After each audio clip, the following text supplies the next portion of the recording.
Thank you for joining us. My name's Anna Badcock. I'm the Cultural Heritage Manager for the Peak District National Park. Many of you were with us yesterday, so welcome back. It's great to see you virtually again. And for those of you who've just joined us today for the first time, welcome to you as well. On behalf of myself and my colleagues at Derbyshire County Council and the Peak District National Park, and with the support of Chesterfield Borough Council as well, I'd like to welcome you all to Derbyshire Archaeology Day Digital. We're sad we can't be in the Pomegranate Theatre this year as normal, but we're excited by this new platform, and it's an opportunity to try doing things in a different way and to reach different audiences as well. So we're seeing how that goes. It's a very special year for us. It's the 70th year birthday of the Peak District National Park this year, and also it's the 200th anniversary of the birth of Thomas Bateman, who is a famed antiquarian working extensively in Derbyshire and the Peak District. So that's a special combination birthday year, and we're fundraising for repairs to Thomas Bateman's tomb. So my thanks to many of you who've already donated to that fundraising campaign. We've raised several £100s already, so we're very grateful for that generosity. If you haven't yet and you would still like to donate, then we'll be providing links to that fundraising site throughout the talk and at the end. So we're looking forward to getting started. I've got a few little housekeeping things to mention. You'll have heard these if you were with us yesterday, but for the benefit of those who weren't, the session is being recorded, so they will be available afterwards, and we'll be sending links to everybody who registered and wider once the recordings have been prepared. That might take us a few days. You'll probably also receive an automatic link from the Demio software, which will take you to a recording. So you will be able to watch it there. Those links won't last very long, but you can download it from there as well and then watch it at your leisure. So there'll be various ways to receive those links. In terms of the layout of the software, there's a chat box, which you've probably all discovered, top right of the screen. You can choose to have that open or not. Many of you are using the chat, saying good morning. If you have a question throughout any of the talks, please just pop it in the chat. We'll be monitoring that, and then we'll take as many questions as we can. There are over 300 of us in attendance at the moment, and it's still rising, so there's quite a few. We may not get to all your questions, sorry if we can't, but we'll do our best.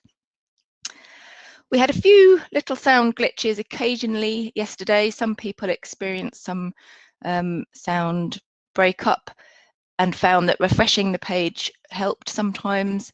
Sometimes people had issues with particular browsers, so it's always worth trying a different one if you are experiencing connectivity issues. Apologies, there's not much we can do about that, but it's worth trying a different browser. I've been asked to also mention where you can get hold of Acid magazine. Again, I'll put a handout out at the end, but I'll also pop one up just now actually. So there's a useful links handout just coming, should be visible in that chat area. You can download that. I'll pop it up at the end of the session as well, so don't worry if you don't get it now. What else did I have to do? Nothing. I think without further ado, I'll hand you over to my colleagues Steve and Natalie, and they'll be your hosts for the rest of the session.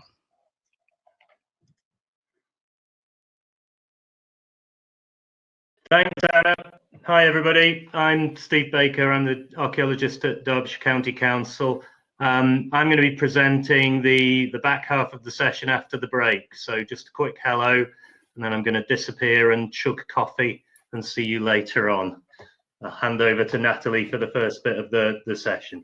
Good morning, everyone. I'm Natalie Ward. I'm the Senior Conservation Archaeologist with the Peak District National Park Authority, and I'm here to take us through the first couple of presentations this morning. So our first speaker today is Ellen Price. Ellen is an archaeologist and an illustrator who lives locally to the Peak District, and she joined us at the National Park Authority on a placement from her master's degree at Sheffield University through 2019 and into 2020. And as part of her time with us at the National Park Authority, she surveyed a few different sites and landscapes for us to help us understand them and be able to look after them and manage them better. And she's here to talk to us about one of those sites that she surveyed today, which are the stone quarries and mines on Cracken Edge, to share what she learned, her results and her experiences. So Ellen, if I could invite you to unmute yourself so everyone can hear you, and we'll load up your slides for you, and over to you. Excellent. Well, I hope you can all hear me. I have my mic on. So as you just heard, I am Ellen Price, and this talk is about the work I did as a placement student during my Masters in Landscape Archaeology. And this work formed my final report. I live in Newmills, a town just on the western edge of the National Park. A while before my Masters, I would often walk up to Cracken Edge to a big rock that sticks out over the valley below, imaginatively nicknamed Big Stone by the locals, which is being modelled by my dog Red in this photo. From that rock you can see far out over Kinder, across to the Hope Valley, and also southwards along the edge sides. These I could see had been heavily quarried to form dramatic stepped rock faces and huge piles of spoil, which you can just about see to the right of this picture. I explored the quarry a few times, but couldn't find out much about it. A few years later, I found myself a placement student at the Peak Park, and I advocated for Cracken Edge as a site needing further investigation, and thankfully the team agreed, and it was decided that I would conduct a level 1 walkover survey. Here is where Cracken Edge sits at the west of the Peak District. You can just see it shown by the little red blobs. This is the high peak area of the region within the Gritstone Dark Peak. It's about an hour's walk out of the back of Newmills and forms the crest of the hill known as Chinley Churn on the western side of the valley, which runs between the villages of Hayfield to the north and Chinley to the south. So I started by doing background research into the site. This map shows in pink the strike of stone known as rough rock flags that the quarry was formed to follow. This rock is special because it splits beautifully into thin pieces perfect for flags and roof slates. Cracken is designated as a regionally important geological site because of the way the rock here has formed. During my research, I was given vital help and resources by Derek Brumhead. He is a historian local to Newmills who has done huge amounts of research into the area. His more recent work on the history of the land around Chinley led to knowledge about Cracken Edge. Since the 14th century, the land around Chinley, or Mainstone Field as it was known, was held as a herbage, a type of farming outstation by the Abbey of Merivale. This is an amazing 1590 map of that herbage. In 1569, after the dissolution, the herbage was divided into 40 portions, each known as a neighbourship. Each of the 40 neighbours paid yearly rent. These neighbourships are interesting because they appear to be a system unique to Chinley and formed the template for land use and sale for the next 300 years. They're actually still referred to in recent land leases. In 1628, a commission was written laying down the allocation of the neighbourships. Here we have our first mention of the quarry. The commission states that the slate breaks at Cracken Edge, which were attached to the neighbourships. A slate break was an apportionment of the hill crest, giving the owner the right to quarry the stone. 3 slate breaks were about 23 yards, 6 inches broad, or 21.2 metres, making each slate break about 7 metres. So whilst it's unknown when quarrying commenced at Cracken Edge, it is known at least that slates began to replace thatch in the late medieval period, and we can assume it was active before the Commission of 1628, making it at least 400 years old. After this point, we have this survey and plan of the slate breaks from 1783, which was made by Mr. Fox of Hayfield. This seems to show pretty regimented apportioning of the quarry, and that some neighbours held more than 1 slate break. It isn't clear from the early records who did the actual quarrying. By the 1800s at least, the breaks were being leased in one way or another to quarry masters. Over the centuries, the slate breaks were passed on, sold and consolidated until 1923, when all were in the hands of George Porritt. They then passed to his grandson, Mr. Needham, who owns them still and has centuries of the paperwork. He kindly gave me permission to survey his land. I also searched for all the historic maps which included Kraken. I found the 1841 tithe map, which showed the pathways, and the apportionments, which showed a slate break section, here shown in blue, as owned and occupied by shareholders, whilst to the north and south the edge was privately owned. The historic OSs showed a good deal of detail, which made me excited to see what still remained. The quarry was part of a regional pattern of industrialisation, which was well underway by the 1700s. The village of Chinley grew much larger. The Peak Forest Canal and the tramway at Buxworth and Chinley were built at the end of the century, and in 1867 the railway came to the village. These developments greatly increased the potential for industrial output and export.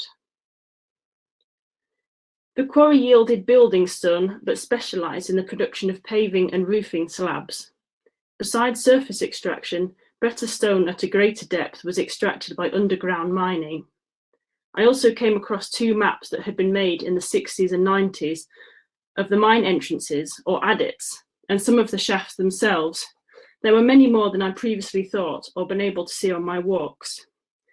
As I was inexperienced in such explorations, I didn't go into the mines during my survey, but they could definitely do with a full and more accurate mapping at some point. Currently, most of the information about the site comes from the late 19th and early 20th century. The photo on the right here dates from 1901. A local Chinley man called Frank Kirkham was a quarrymaster there at this time and is pictured on the far right. His daughter and granddaughter, local historian Mabel Bamford, wrote accounts and kept a collection of photographs, receipts and adverts from his time at Kraken, which she shared with Derek Brumhead and that you can see here. The invoice at the top details the sale of 10 steps and flags for £1, and on the bottom, 56 yards of round top coping for £6.50. This archive gives us a vivid picture of life at Kraken at this time and helped me to understand some of the remains I found during my survey. I found out that in its heyday, Kraken was sending 16,000 tonnes of Kraken stone by train every year. It was an important resource and employer. Researching the local records, I found many local men and boys who worked there, and many of the houses in Chinley have been built, the floors paved, and the roofs slated with Kraken stone. I read a story actually about a Chinley kitchen where the floor consisted of just 2 6-foot square slabs from Kraken, which is a good example of how good quality the stone was. It was a significant part of local history. This photo shows more workers at Kraken.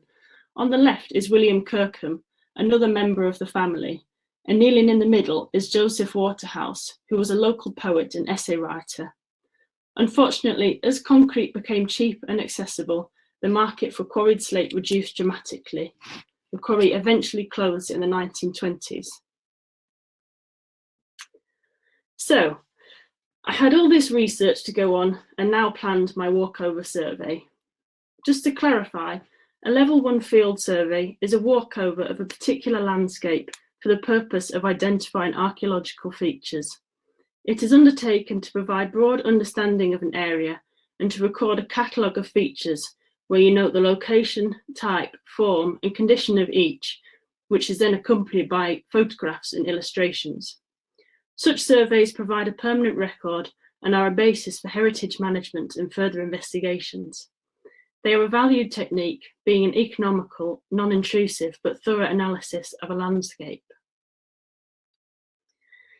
It was decided that there were a few themes worth particular focus alongside general surveying. Firstly, I would accurately locate the mine adits shown in the earlier maps. Secondly, I would map the different types of spoil to identify different working areas. Thirdly, I would look for physical evidence of the separate slate breaks. I wondered if Mr. Fox's map on the right here may be more symbolic than literal. It seemed unlikely to me that owners would be confined to working a 7-metre plus section.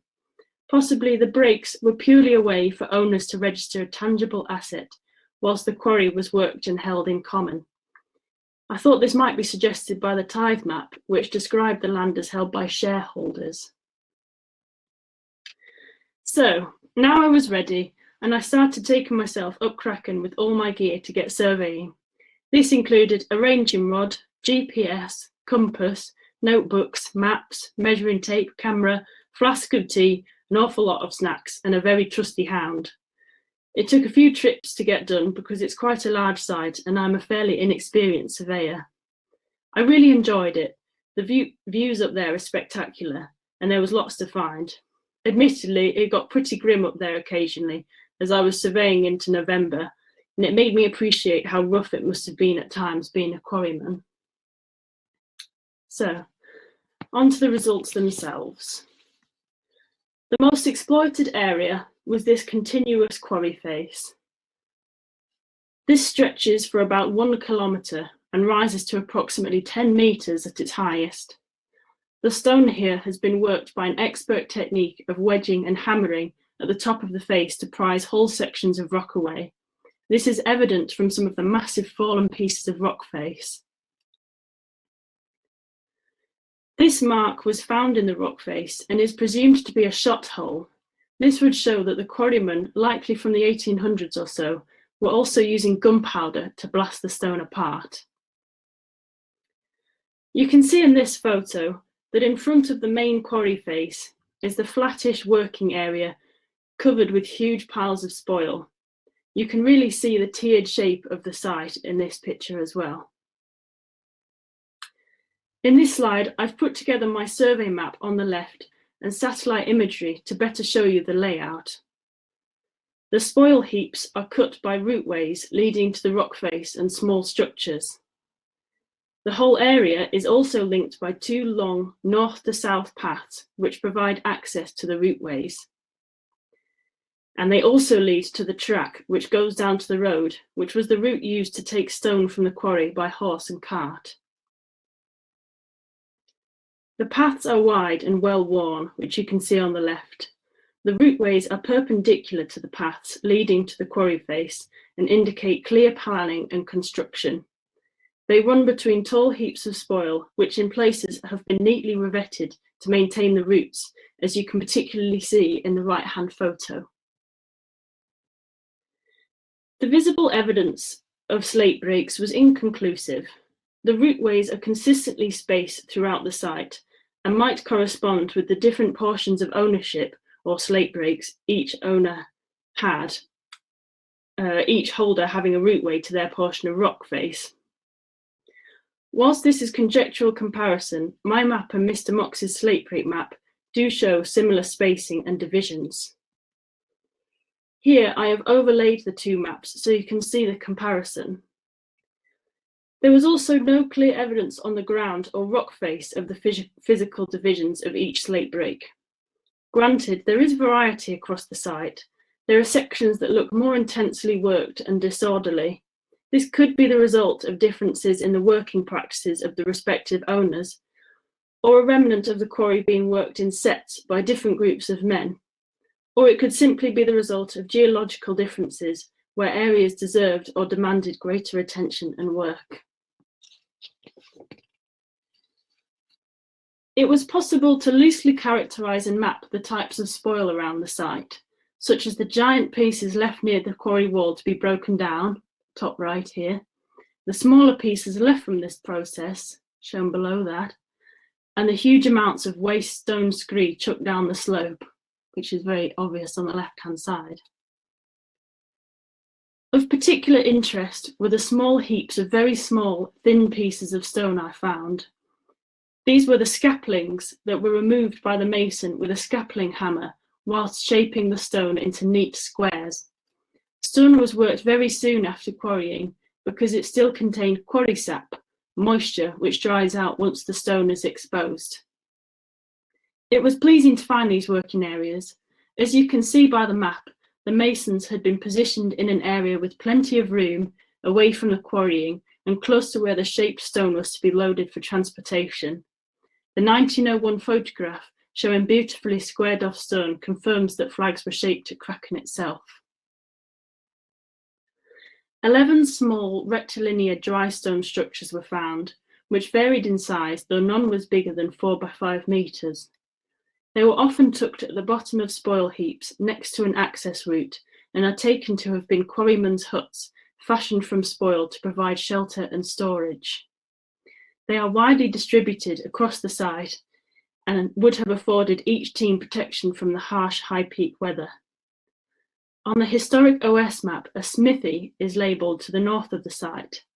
This is where quarrymen's tools would be sharpened and fixed on site. There seems to be no evidence of this building now. It was particularly exciting to find remaining machinery on site. A conspicuous example is the winding wheel. This and its corresponding rail track was built in 1901 to improve the movement of stone to the bottom of the valley, whereby the wheel hauled carts up and down the hillside on the track. Previously, they relied on horse and cart. You can see the mark left on the hillside by the rail track in the right-hand photo. The downwards arrow points to where the winding wheel sits. However, according to Mabel Bamford, it wasn't long in use because the trolleys of stone kept jumping the tracks. The picture at the bottom right shows it newly built and still intact. Frank and Alfred Kirkham built it, and they are shown in this picture to the right and left.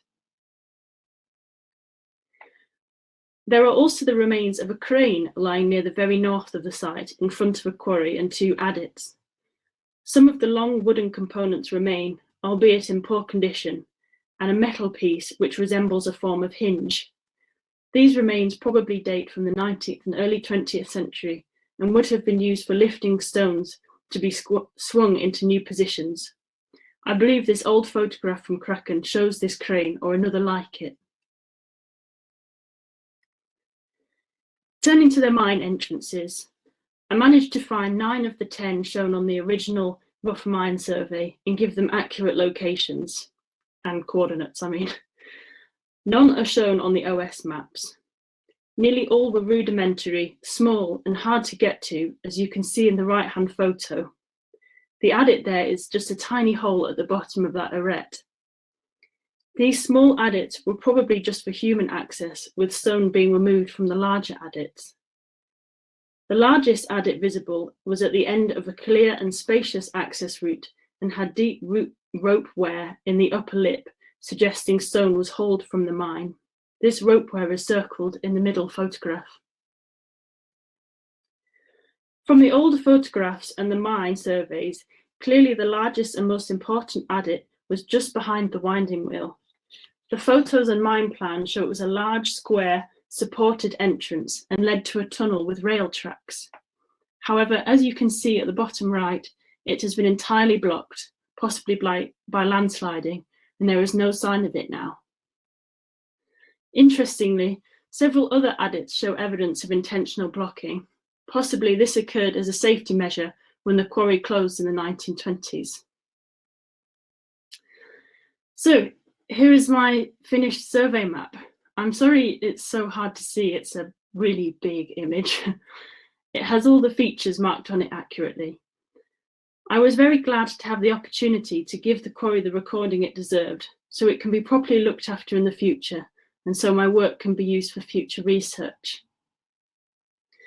The features recording during the survey attest to the intensity of the working at Crackenedge Quarry, especially during the 19th century. Whilst no stone has been extracted here for 100 years, the site lies virtually unchanged and provides a glimpse into the life and workings of this Derbyshire quarry. It is an educational, evocative and beautiful place to visit, and I thoroughly enjoyed my research and surveying. Thank you for listening and being here on your Saturday mornings. I owe many thanks to Derek Brumhead, Mr. Needham and Mabel Bamford, and also all the lovely people at the Peat Park and my teachers at Sheffield. The end.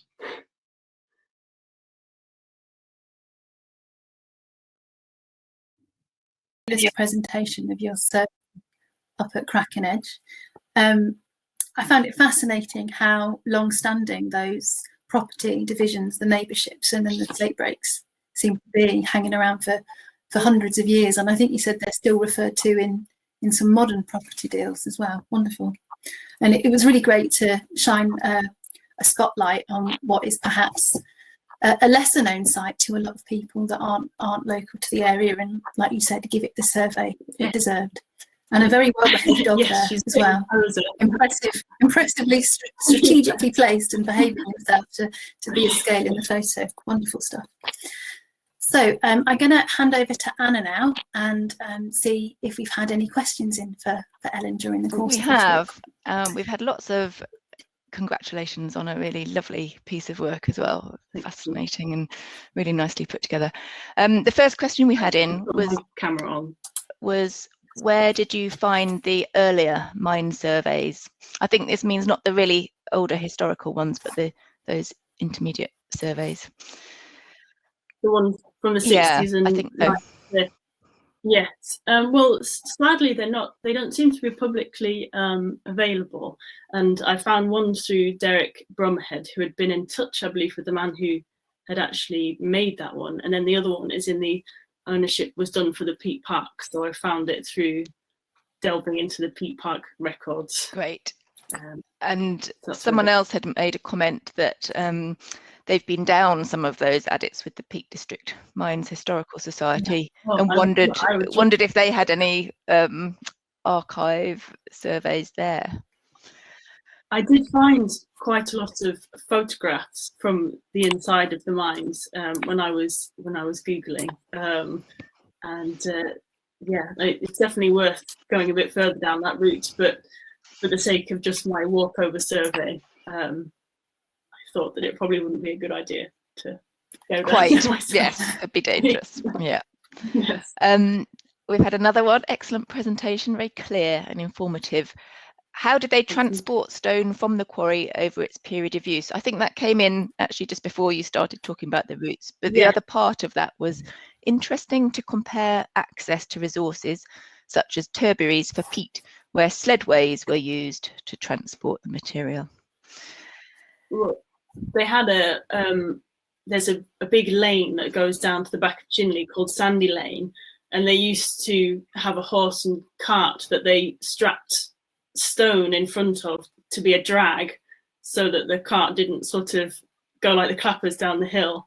And they actually built the winding wheel as a response to some men getting stuck in the snow on the lane, and I think it was the son of the quarryman, and it was quite a dodgy situation. So his dad tried to fix it by building this rail track, the trolley and the winding wheel, but that they kept jumping off into Wild Boar Clough, so it didn't work very well. Sounds pretty exciting, doesn't it?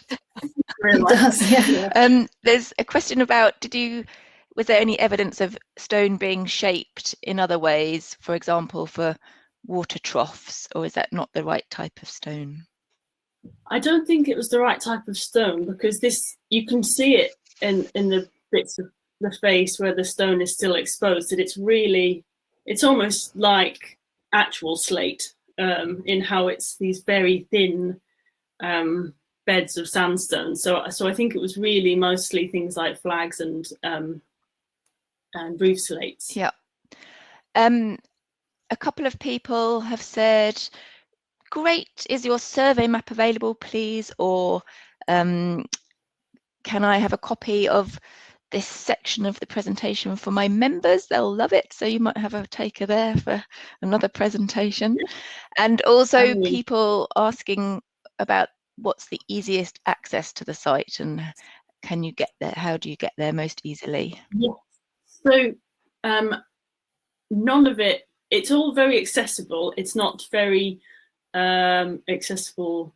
It's all very steep, basically. So I wouldn't say that it's necessarily suitable for everybody, but you can get there from Chinley, out of the back of Chinley, and also there's a farm called Peeperday, which is just along the road between Hayfield and Chinley, and you can park up there and then walk straight up, or from the back of New Mills. But my story map, which Anna might provide a link to. Oh yes, I'll do that while you're on. That has an OS map with some handy arrows showing the I'm going to pop that in the chat right now. There. And that has all of this kind of condensed. So I've just provided that link, sorry Natalie, just to the Ellen produced a story map, which is a web-based kind of presentation. So that's just in the chat there. It's also on the handout as well. I was just going to explain what a story map was. Oh, sorry. A sort of interactive, you can click on it and the photos revealed to give you a sense of Kraken as well. And for those that asked for a copy of Ellen's survey, a copy will be in our records at the Peak District with our historic building sites and monuments record. So they could contact archaeology@peakdistrict.gov.uk and we could send you a copy out.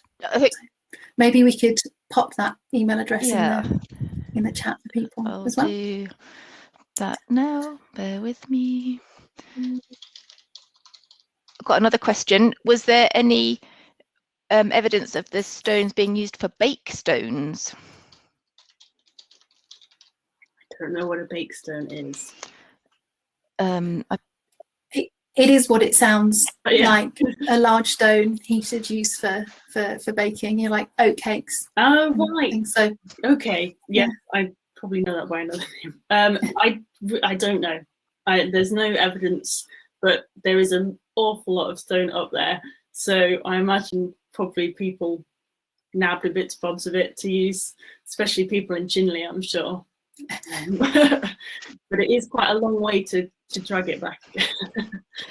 And finally, we have had a suggestion that it might be a really good site for scheduling, so protection by scheduling, now that we've got the results of your survey. And I think that was one of the reasons we were interested in having the site looked at in the first place. So yeah, that would support any application.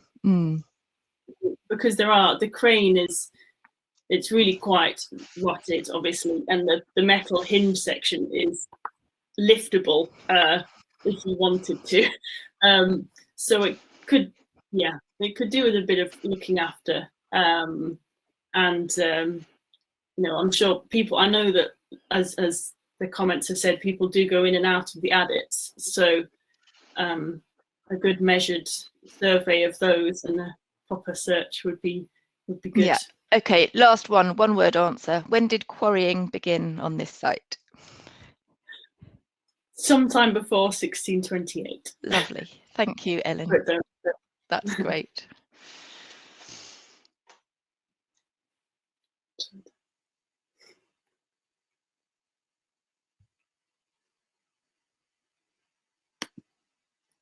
And back to you.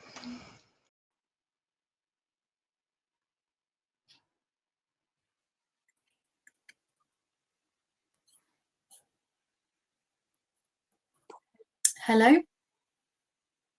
But I'm still here. Over to you, Natalie. Anna, can you hear me? My connection just went a bit funny. I can hear you. I'm hoping everybody else can. Great, sorry, it just went all a bit sort of Doctor Who for a while there. Thank you to Ellen and to everybody for all those questions and for a great presentation. Our next speaker today is Matt Herford from Herford Archaeology. Matt is an archaeologist and a buildings archaeologist who works across our regions, Derbyshire and the Peak District and beyond.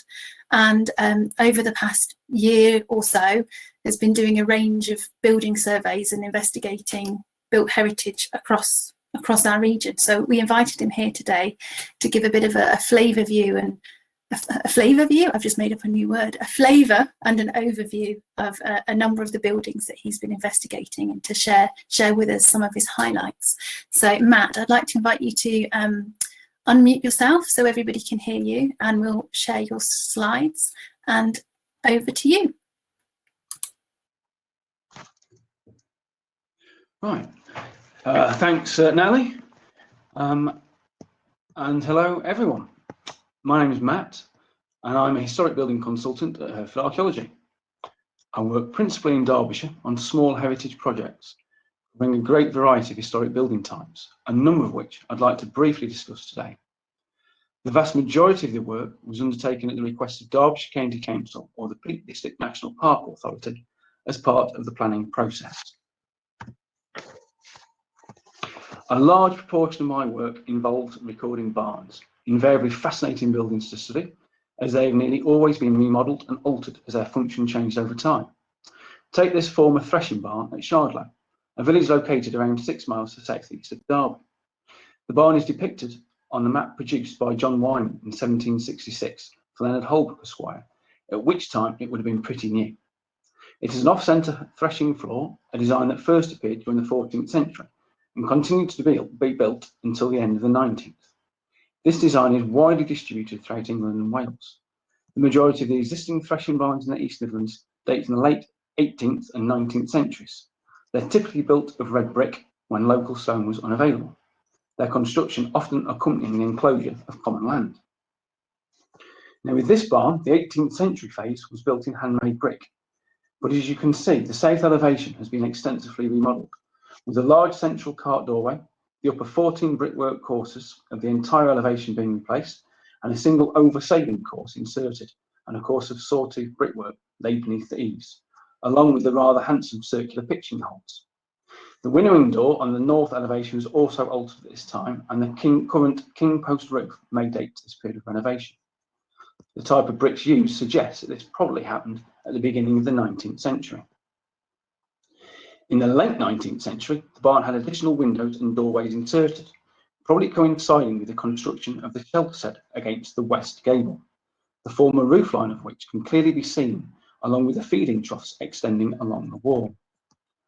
A number of bays were used to house livestock. Barns were commonly extended or remodelled for cattle from the late 19th century, with many barns being converted to cow houses in the region. The investment in dairy can be seen across Derbyshire, including the Dark and White Peak areas, in farms, out farms and isolated cow houses. This example is typical. As some of you may have clocked with Strutt's North Mill in the background, this out farm is in Belper in the Amber Valley. Though not present on Sanderson's map of 1835, the building is mentioned in the Book of Reference 1836 North Midland Railway Act as a cowshed, with the central section, a likely loose box, depicted on the first edition Ornament Survey map of 1880. During the early 20th century, the east section, a milking parlour and dairy, were built and a pigsty added later. Over the years, the range had been repurposed as a kennels and finally a workshop, so the original fixtures and fittings were largely absent. One interesting feature, though, with the reused Baltic timbers used as purlins. Baltic timber consignment marks are inscriptions used by private shippers and importers of timber operating in the Baltic region and are often private marks put on by those through whose hands the timber has passed after being squared. Some are sorters' marks distinguishing the quality of timber and its origin. The marks are generally made using a raised knife. The date range is currently thought to be 1700 to the latter half of the 19th century, though this is under constant revision. The top photograph is of the timber from the out farm at Belper. Unfortunately, it's undecipherable as too much of it has been removed. The example below, though, is a complete example, to give you an idea of what they look like, from a house I recorded across the border in Ashby-le-Zouch in Leicestershire. At the far end are what appear to be tally marks. These indicate that the timber is from the port in Stettin in Poland and are of best to middling quality. The numbers 375 are likely to refer to the number of the bulk. RP are the exporter's initials, with the remainder of the inscription referring to the port of shipment. I've principally come across Baltic timbers in industrial buildings, in particularly mills, such as the King Post roof at Arkwright's Harlan Mill in Wirksworth, and in this example, Speedwell's Mill, also in Wirksworth. It operated as a water-powered corn mill until it was converted to cotton manufacture in 1790 or 1791, before briefly being a hat factory, during which time contemporary witnesses say that the whole building shook, prior to being converted to tape manufacture in the 1840s, which included the extension to the east, within which Baltic timbers are found. The one highlighted has a cross with a line through it, indicating that it came from the port of Danzig and is of best to middling quality. Another building constructed using timber of Baltic origin is the clock tower surmounting the top of the coach house at Elveston Castle that I recorded on behalf of Derbyshire County Council. This photograph, taken by Alex Gilbert, Historic Buildings Architect at Derbyshire County Council, is of the west elevation. The coach house was commissioned by Charles Stanhope, the 3rd Earl of Harrington, and built by Robert Walker between 1815 and 29, to a design by James Wyatt. The roof was of pyramidal hip type with a covering of Westmoreland State. It is of peg mortise and tenon construction, with the timber being softwood. The roof was either king post or king strut design. We cannot tell, as the roof was truncated by the clock tower, likely to have been added in 1870 for the 5th Earl of Harrington, as this is the date of the Smith's clock, which still resides within. Though at the embattled tower, rendered in concrete, looks out of place, it originally had a moulded stringer course and stucco render to give the appearance resembling fine ashlar. The clock tower is a timber frame structure surmounted by a belfry, depicted in the top left photograph. The structure is supported by the truncated roof of the coach house, originally on 4 horizontal sill beams, creating a square from which extended wall posts from each corner, with 2 intermediate posts between each corner post. A common rafter roof enclosed the top of the structure, supported by the walls of the tower and the 2 posts rising from the plates extending between the sill beams. As you can see from the top right photograph, the walls were substantial, being 2 planks thick. Transverse beams and limited bracing gave additional support to the structure. The tower was, however, flawed and required a number of interventions to prevent its collapse. Tie rods can be seen in the lower right photograph, and a yew tree placed horizontally from the north to south walls with a metal bolt extending through it from the tie beam to the truncated staple roof floor. Finally, the floor sill beams were replaced with RSJs in the 1970s, as can be seen in the lower left photograph. The coach house and clock tower were built during a period when there was a rising trend in agricultural practice in the mid-18th century, with farm rentals steadily increasing from the middle of the 18th century and doubling between the 1820s and 1850s. The result was a boom in estate building, with large sums such as £992,000 invested by the Duke of Northumberland on the Olnick estate between 1847 and 1878. The revival castle style of the coach house was popular with the gentry during this period, notably in the early 19th century, as they expressed not only romanticism for the past that was in vogue at this time, but also authoritarianism, which reminded the lower social orders of their place. The clock tower reinforced the different status between the Elveston estate workers and the Stanhope family, as it was undoubtedly erected to inform the employees of the time and was visible from all the main working areas in the immediate vicinity of the house. The siting of clocks within working areas of estates dates back to the 18th century, with notable examples including the cupola housing the turret clock of 1758-63 that surmounts the stable at Chatsworth, seen in the top picture. That in the pediment of the central bay of the stables at Cork Abbey, dating to 1712-16, and that over the central bay of the stables at Brookhill Hall, erected in 1770. The presence of a clock became a feature of Victorian estates, with buildings designed to house them, such as the stable block at Osmuston Hall in 1846-9, which is depicted in the bottom left photograph, and further afield such as Longlands, the home of the Holcombe estate in Norfolk, where a clock tower of brick was constructed during the remodelling of the property between 1851 and 59. Existing buildings were altered to facilitate the insertion of a clock, including the stables at Hopton Hall in the 1840s and the 17th century Great Barn at Hardwick Hall, which is depicted in the bottom right photograph, which has a timber clock turret inserted centrally on the roof during the 19th century. As at Elveston, clocks were often placed within turrets specifically designed to house them and were usually timber framed with a high proportion being of a single stage, with an OG bell cupola above and weather vane, as at Cusworth Hall in Yorkshire and at Matfield House in Kent. The turret at Hardwick Hall and the Great Barn is similar, though it has a pyramidal roof, narrowing to the upper bell stage with the OG bell cupola and weather vane above. The timbers used in the construction of the clock tower were imported from the Baltic region. This may seem surprising, given the estate stretched to 2,600 acres and included woodland. However, Baltic timbers were widely used by estates in the Victorian and Edwardian period. The Hardwick estate was in excess of 2,350 acres, but Baltic timbers were used for the roofs of the 19th century cart shed to the south of the hall, and for the remodelling of Stainsby Mill, built between 1846 and 1850. Baltic timbers can be found in the stables at Home Farm, part of the Chirk estate in the south of Wrexham, and the timber workshops built in 1905 at Limehall in Cheshire. It's worth noting, however, that the use of foreign timbers on country estates was not always the case. Take Haddon Hall, the cross wing dividing the upper and the lower courtyards contains the hall, attributed to Richard Vernon IV, built in around 1370. The roof of the hall was replaced with one of a queen post design, probably in the early 19th century.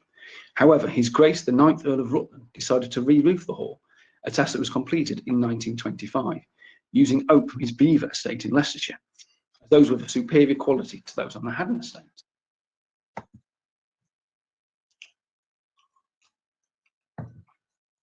During 2019, I undertook historic building recording and archaeological watching brief on behalf of Prospect Archaeology for West Mill Venue Limited of the Grade 1 listed Long Mill, part of the Boar Head complex at Dale Abbey, which is located within the Derwent Valley Mills World Heritage Site.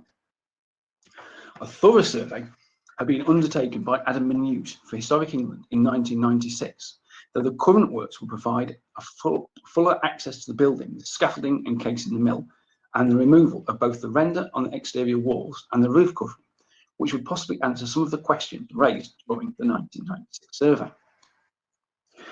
The Boar's Head Mills complex was founded by Thomas and Edmund Evans and were operated under the Evans name from the 1780s until the 1960s, with Long Mill, a brick-built former cotton spinning mill, being the earliest building on the site, erected in 1782-3. A devastating fire struck Long Mill in 1788, with operations ceasing on site until 1790. The top left photograph shows it consists of 5 stories and an attic. It has brick walls and a gritstone ground floor, timber floors, the 9-bay roof being carried by a series of 7 queen post trusses and mortise and construction controls. The roof timbers and plasterwork of the walls and ceiling were originally whitewashed, with metal plates that can hopefully be seen in the top right picture, designed to fireproof the building, added to the timbers and the stud walls later, possibly in the 1820s. The north end of the building housed the original timber stair, which has been replaced with one of brick and stone. The ground floor office and upper floor stores with grids projecting from the same gable. Stove vents originally heated the building. The attic was converted in around 1792 to provide a schoolroom, the earliest known example in the country of a schoolroom within a mill. It is likely it ceased to function as such during the 1820s, as the Evans family constructed 2 schools in the area, St Matthew's in Dale in 1826 and St Edmunds, located close by in the village of Aldstreet in 1833. A bell cupola was present until the middle of the last century, the bell being loud enough to be heard 2 miles away in Wordsworth, though there has been doubt as to whether the cupola was original. As can be seen in the bottom left drawing, the bell pull, comprising a number of wheels and a timber guide system, is still extant. One of the key questions raised during the previous work was how much of the building's present fabric survived the fire of 1788. As the photograph shows, the top story is set back slightly from the flank walls of the lower stories, suggesting a different building phase, though it is possible that the brick and stone shell of the building survived the fire of 1788, and it was raised from 4 stories to 5, plus an attic. Or alternatively, only the wheel and wheel pit were retained from the fire-damaged mill. It was hoped that the watching brief will be able to establish the extent of the fire damage. With the scaffolding up and the render removed from the exterior walls, a thorough examination of brickwork could be undertaken. It was found that the walls of the 4th floor and those below were made of a different sized brick to those of the 5th floor and attic, with different mortars also used, indicating that the building had indeed been raised from 4 stories to 5, thus supporting the view that the brick and stone carcass of the mill survived the fire of 1788, as it seems unlikely that it would have been completely rebuilt after the fire, only to be heightened again by December 1791, when the conversion of the attic to a schoolroom was first proposed. It has been noted, however, that no fire damage was encountered during the work, with the exception of the bricks used in the parapet. The roof is covered in diminishing course of Welsh slate, secured with copper nails, which was thought to probably be a renewed roof. This was confirmed during the current renovation work, as beneath the eaves and gable coping, Switzerland slate roof tiles were found, a number with their fixing oak pegs, as can be seen in the bottom right photograph. It is tempting to suggest that the roof covering was replaced in 1844, as graffiti of this date is present in the lead flashing of the link roof between the Long Mill and the West Mill, possibly commemorating its construction or renewal. Switzerland slate roofs elsewhere in the region were being replaced with ones of Welsh slate at this time, as at East Leek Baptist Church in Nottingham, that was remodelled in 1839. The cupola was found to be a likely later feature. On the west side of the roof, each principal rafter and lower rank purling have consecutive carpenter's marks from 2 to 8, and on the east side from 9 to 15. The absence of a truss numbered 1 between bays 1 and 2 coincides with a much larger purling's use than anywhere else in the roof. The larger size required to support the bearers bolted to them that carry the bell coupler mounted on the ridge.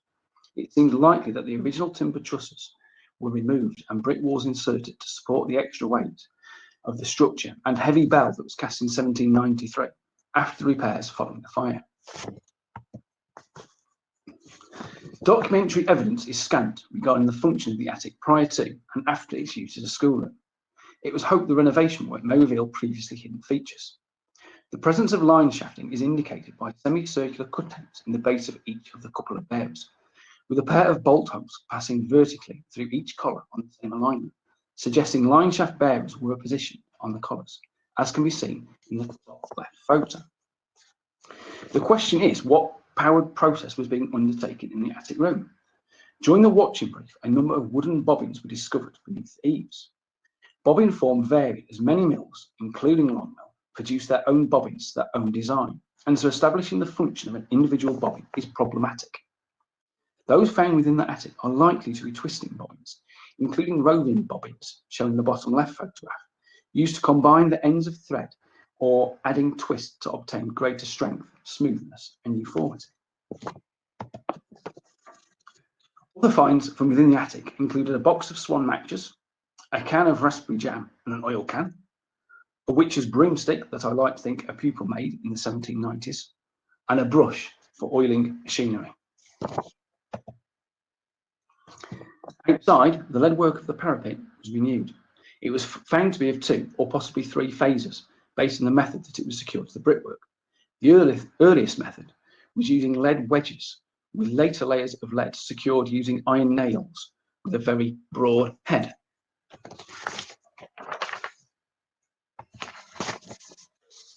A small amount of graffiti is present within the attic, which falls into 4 groups. The first group of graffiti are letters created by driving a hot point into the post, creating a number of burnt holes. This example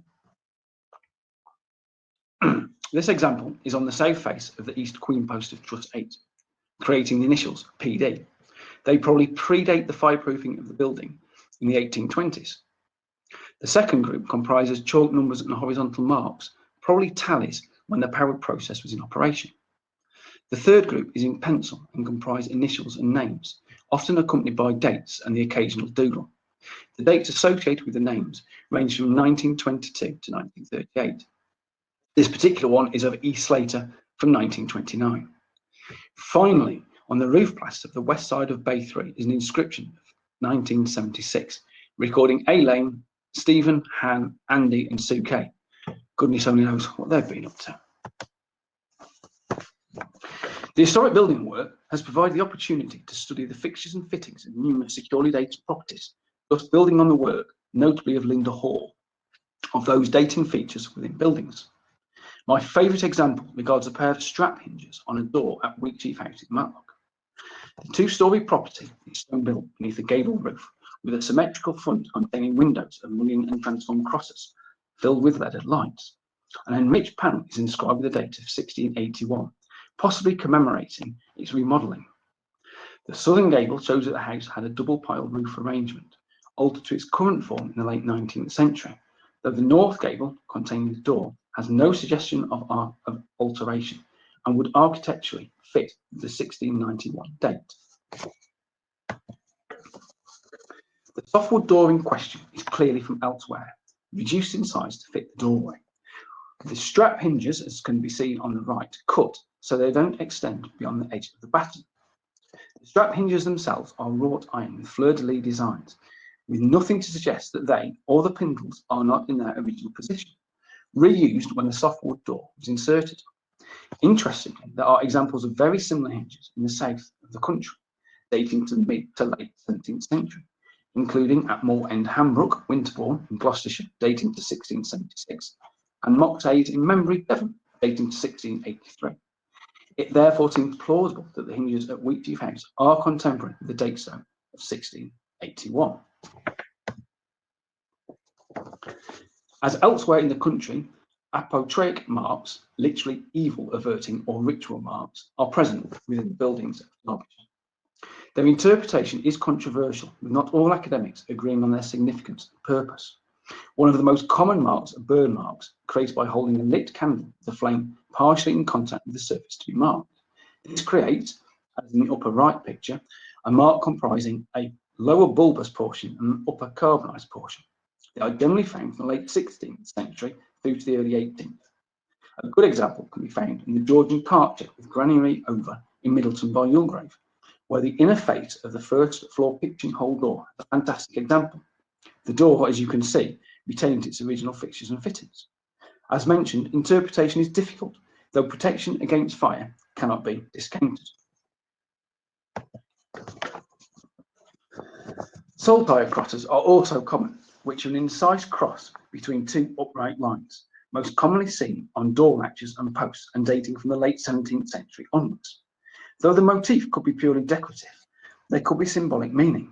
A Suffolk blacksmith in the early 20th century is recorded as stating that they represent the cross of St Andrew, and by placing them on the latch and jambs of doors and windows, evil spirits are barred entry. The picture that you can see here is an example from a farm in Parwich, and is from the loose box abutting the stables and dates to the late Victorian period. Well, thanks for listening to a chap ramble on about old buildings, Baltic timber marks and ritual marks found in Derbyshire, and thanks very much to the organisers for asking me to participate. Hope you enjoy the rest of your day.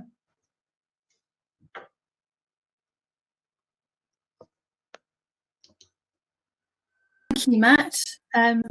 That was a great flavour view of buildings that you've been investigating across Derbyshire in the Peak District.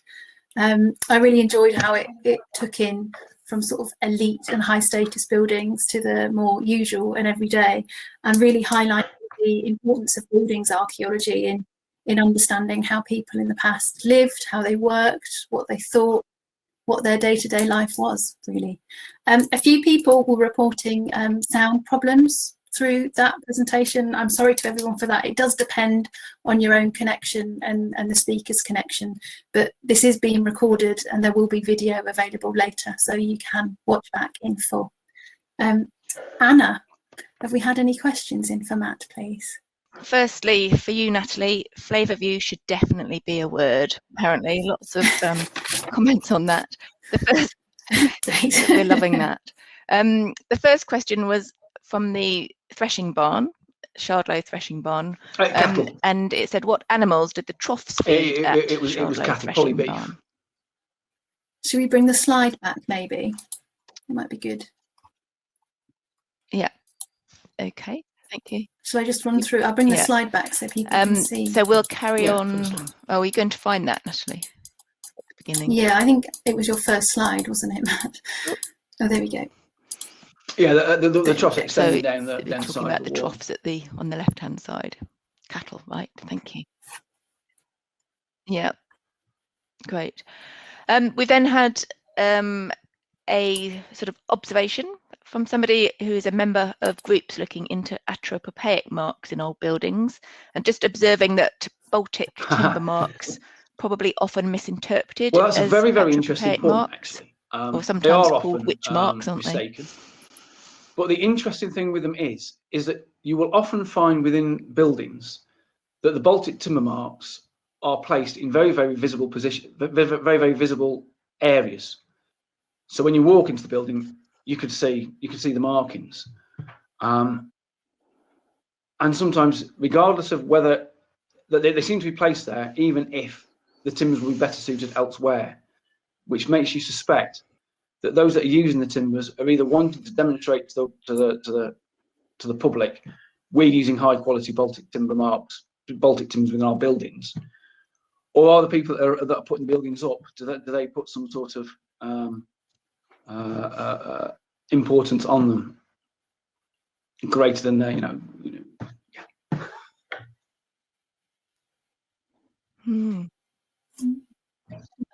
That's fascinating. Interesting.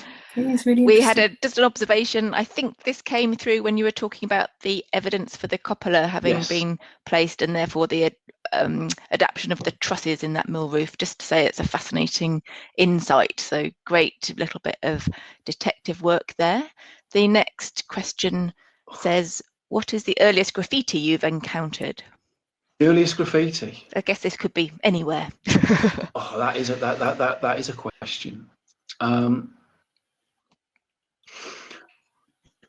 When looking around churches, particularly around the porches, you'll often get graffiti there dating back to the 17th century. So that's the earliest graffiti that I've come across where you actually got dates associated with it.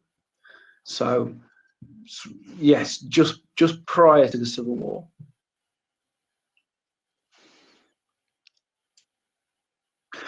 Yeah, there is. I suppose there's plenty of graffiti that doesn't have a I know that. I know that date, which is much harder then to date. There's the famous one, the famous Viking graffiti in one of the tombs in Scotland.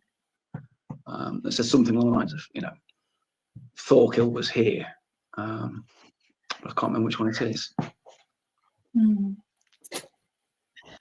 Yeah. You also get your 9 men's Morris boards in a lot of churches that are, medieval graffiti, and a lot of outside of our county in the Peak District, Roman graffiti up on the sites of Hadrian's Wall. That's obviously earlier, but not dated by the person that inscribed it. Okay, thank you. So we're still with the mills, and an observation here. In North Staffs, the braiding bobbins were always called quills. Not sure if this was a local dialect word for them in the Leek area. So that's just a nice little dialect observation. Another listener says they have a slide of roof timbers at Carver Mill from the 1960s, and they're happy for their details to be passed on. So we might all be interested in that. Thank you. Yeah.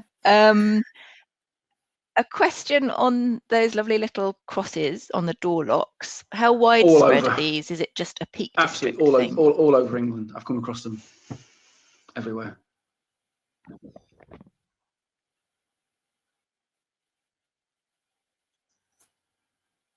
Great, thank you. There's a question. Has the speaker had a look at the Sherwood Lodge barn in Bolsova? It's thought to be contemporary with Bolsova Castle. I'm not sure. I'm not sure that I have. I don't know if you're familiar with that. I'm embarrassed to say I've done an awful lot of work at Bolsova, but I don't believe that I've done work in the barn. It would be one, yes. Well, there you go. That might be one for future. Yep. Still, we're on roof structures. Were roof structures made on site or delivered ready for assembly, as in Repton's chancel roof? Whereas others would be made on site. But generally, I think that the majority, the ones that we've looked at today, I'm pretty confident they would have been delivered.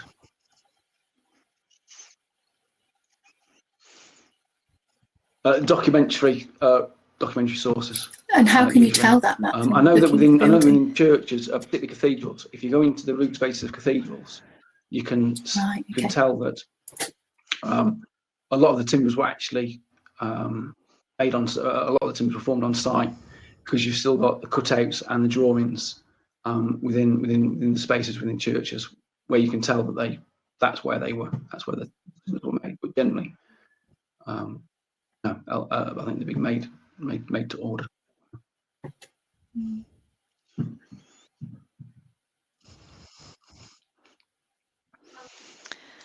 Okay, we've just got someone saying they have a postcard showing timbers being pulled by horses to Haddon Hall. That's quite a nice, It would be, yeah. nice thought. Another observation, there's some 17th century graffiti in the old grammar school building, St Peter's Churchyard in Derby, they think. And still on church graffiti, church porch graffiti was often the initials of the vicar, showing his ownership of the living. If people are interested, if they want to really interesting graffiti, they ought to also try and go up onto the tower and have a look at the lead roofs, because you'll often find graffiti up there, and that's often people have drawn around their shoes or drawn around their hands, and they'll leave initials and dates. Always worth checking out. Wonderful. Yeah, lovely. There's a very good example of that at Alstonfield in the Peak District, where the local community there have done some recording of the lead and found shoes and hands and things up there. If anyone, that's a good one to check out. Lovely, thank you. Oh, and someone says, the speaker says he's done lots of work in Bolsova. Does he have any reports or info he can make available for reading, please? So presumably those reports and things are usually in the HER? Yes, that's correct. They'll all be in the HER. Is that correct, Matt? It might be a good time for Steve to share again the, sorry, Matt, it might be a good chance for Steve to share again in the chat, or Dana, the Derbyshire online HER website that people can go to and look for these things. HER, for those that don't know, is short for Historic Environment Record. And I think the final one, a question on Baltic timbers, was memel, that's not a word, memel, M-E-M-E-L, which was highly prized before it came unavailable after the Russian Revolution, the same as you describe as Baltic timber. No, I think it is, yes. So I'm not sure if that was talking about a different type of wood. That's not a word I'm familiar with. Yeah, so it's the same. That's not a word I'm familiar with either. Lovely. Thank you very much. That's all the questions. So that's it for the questions. Wonderful.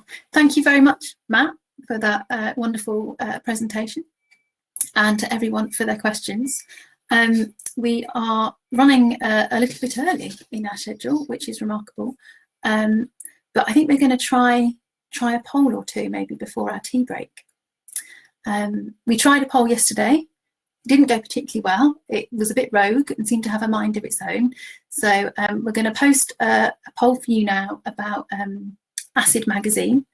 Do try and complete it for us. If you have problems, please let us know in the chat function again, and we'll know whether to take any notice of the poll or whether it's gone rogue again. So a question should be going up now for you about Acid Magazine and whether it's something you would be prepared to pay for in the future, and if so, how much? Answers coming in, or they seem to be, if they are real answers this time. Hopefully working better than yesterday.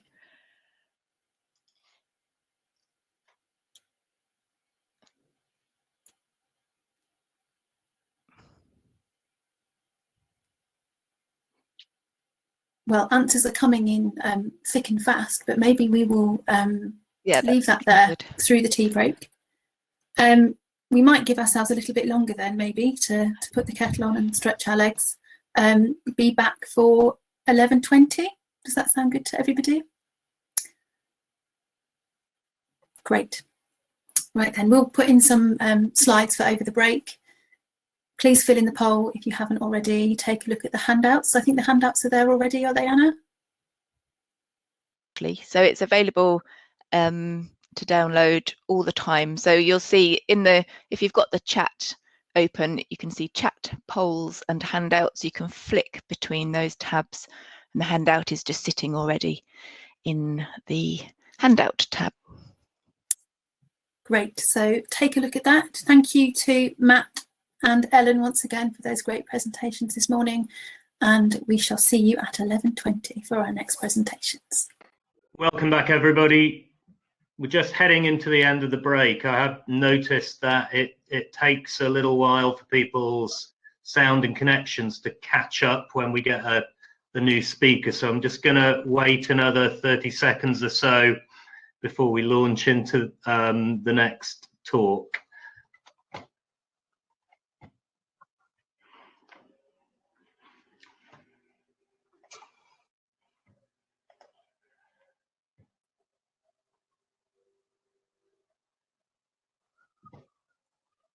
Received any comments in the chat this time about the poll going rogue. So those results of that poll about acid might be hopefully people's real answers. It might just it looks very successful. We've got 79% of the audience. Can people still have their say, Natalie, if they haven't voted already? For people who have voted can still have their say. Keep voting. Looks very useful. Okay, I think we'll get started. Although COVID has meant there've been fewer large archaeology projects in the last year or so, it's enabled us to focus Archaeology Day more on some smaller projects. And Matt's talk earlier really served to illustrate the benefits and research value from smaller scale building recording and watching briefs. And our next talk continues the theme of how a small site can pack a big punch. So I'd like to welcome Helen Daniel from TVAS North Midlands to talk about some excavations at Swarkestone Windmill near Derby. Thank you, Steve. Good afternoon and welcome. My name is Project Officer and Regional Manager for TVAS North Midlands. We work on all types of archaeological projects across the Midlands counties. And this presentation is outlining the results of a recent programme of investigations on a site that was recorded to be the location of a tower windmill built in the late 18th century, known as Swarkestone Windmill.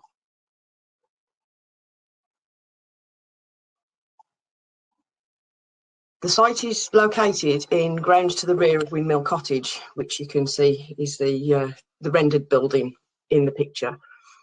It stands on the southern slope of Chellaston Hill on the eastern side of Swarkston Road, which is the main route into Derby City. In advance of the redevelopment of the grounds and as a condition of the planning consent, North Midlands were asked to commission to undertake a programme of archaeological investigations into the site. The earliest documentary evidence for a windmill at Swarkston is from March 1793, when the land, then called Little Close, is leased to an Isaac Orme. The following year, an indenture records a windmill for grinding corn had lately been built by Isaac Orme at Little Close. A further document from 1798 records that the site was then up for sale. It appears again by around 1817 when it's mentioned in a will, but the final reference is in 1834 when the land is conveyed to Sir George Crewe, Baronet. Now, there are a number of 19th century estate maps, all of which mark the site of a windmill in the location. However, as can be seen on this picture of the earliest OS map from 1880, there were two windmills situated on Chellaston Hill. And this makes it difficult to ascertain exactly which windmill is referred to on those earlier maps.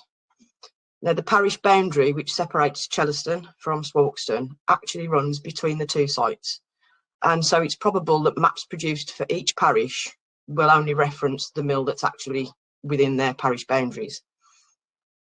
The most northerly mill is known as Chellaston, and the southerly one is referred to as Swarkestone Windmill. Obviously, their names respecting the parishes to which they belong, but there has been some confusion over the years through the archives as to which mill he's being referred to. Now, we undertook evaluation trenching in December 2019, and this image shows the most recent OS map overlain with the position of the trenches. You can see that they've been positioned to go across the windmill as well as over other areas which aren't recorded to have anything, in order to thoroughly investigate and make sure that nothing gets missed, because obviously the mapping might not be exact. The areas of black within the trenches are where features were uncovered during this phase. And so you can see that there's a black line matching the outline of the windmill. And this is the first shot of the windmill. Once the evaluation trench had been opened, it was clear that the trench cut right across the whole width of the wall surrounding the windmill. There were a number of floor surfaces that were visible as well, quite well preserved, and this prompted further investigation in the form of a full excavation, which began in December 2019, after we'd had a short break to process the finds and produce the report for the initial evaluation. The full excavation proceeded to strip the entire area surrounding the windmill base from all the soil, and as you can see here, there was quite a few courses of bricks still remaining. This slide is clear that you can see there's a lot of demolition rubble. This is showing the outside wall of the windmill and its interior, which is full of brick rubble collapsed from when it's been demolished. And this photo captures part way through clearing that process. Also visible right at the front, just directly behind the brick, you can see that the stone infill has been placed for the stability of the walls, because this was a tower windmill and would have been 3 stories high, so it needed a lot of stability.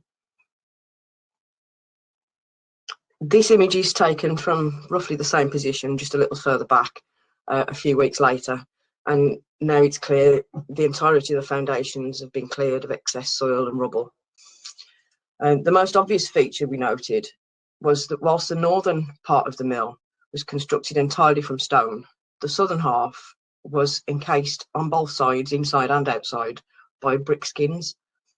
We realised that the reason for this was due to the mill's position on the slope of the hill rather than at the top, and that the northern stone section would most likely have been built into the slope and therefore would not have been visible and would not have required brick facing as the southern side does. Although this doesn't account for the brick facing on the inside of the structure in the southern area. We think this might have been a response to problem with damp caused also by its situation in the slope. As after heavy rain, we found that the water was channeled all around the structure and collected in the southern areas. We found a stone line drain in that area to the south as well, evidence that water management had been necessary in the past. The next slide, you can see that there's 2 doorways that have been bricked up at later dates. These would have been originally into what would have served as a basement room, and the workings of the windmill would have been located on the floors above this, that obviously no longer exist. The small structure in the foreground of the picture is on the outside of the mill, and it has been interpreted as a storage room just due to the significant quantity of items that were found in here. Its original purpose is unclear, however, but its contents dated from a period after the working life had ended, were late 1930s, 20th century. But it does seem to be part of the original structure of the windmill.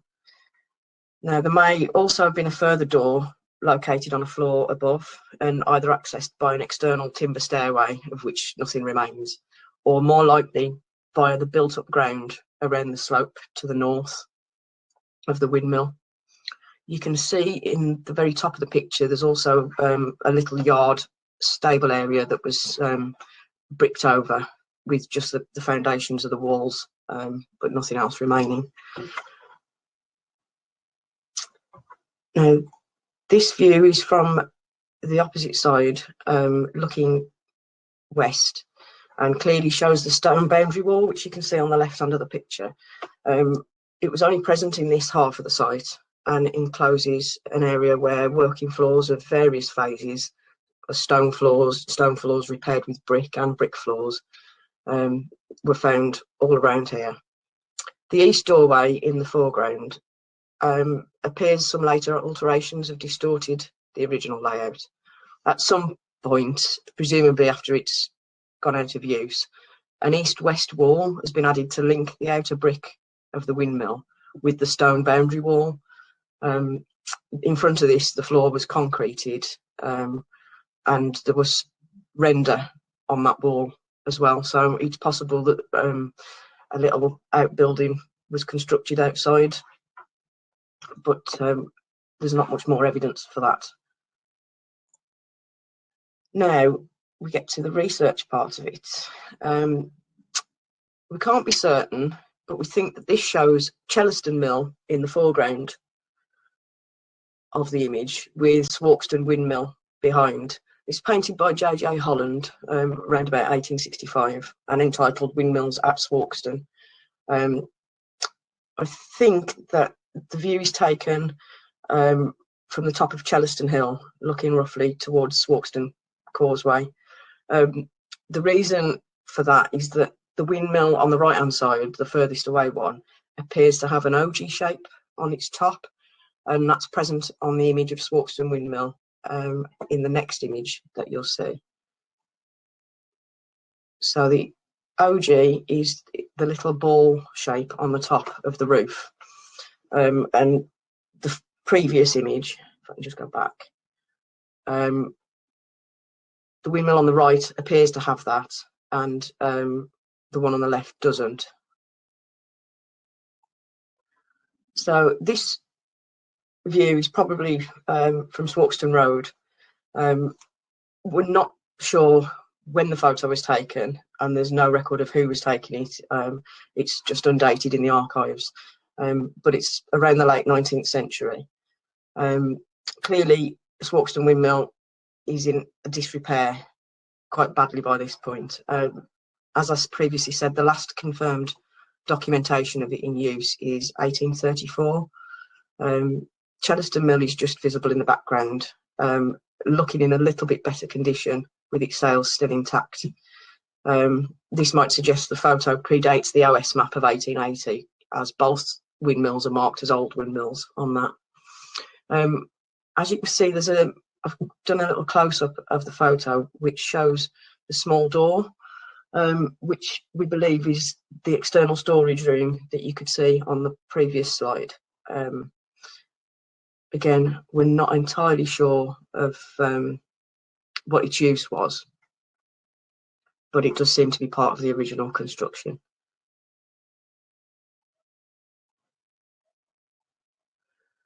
This image shows a much reduced specimen of the windmill and dates to around 1932.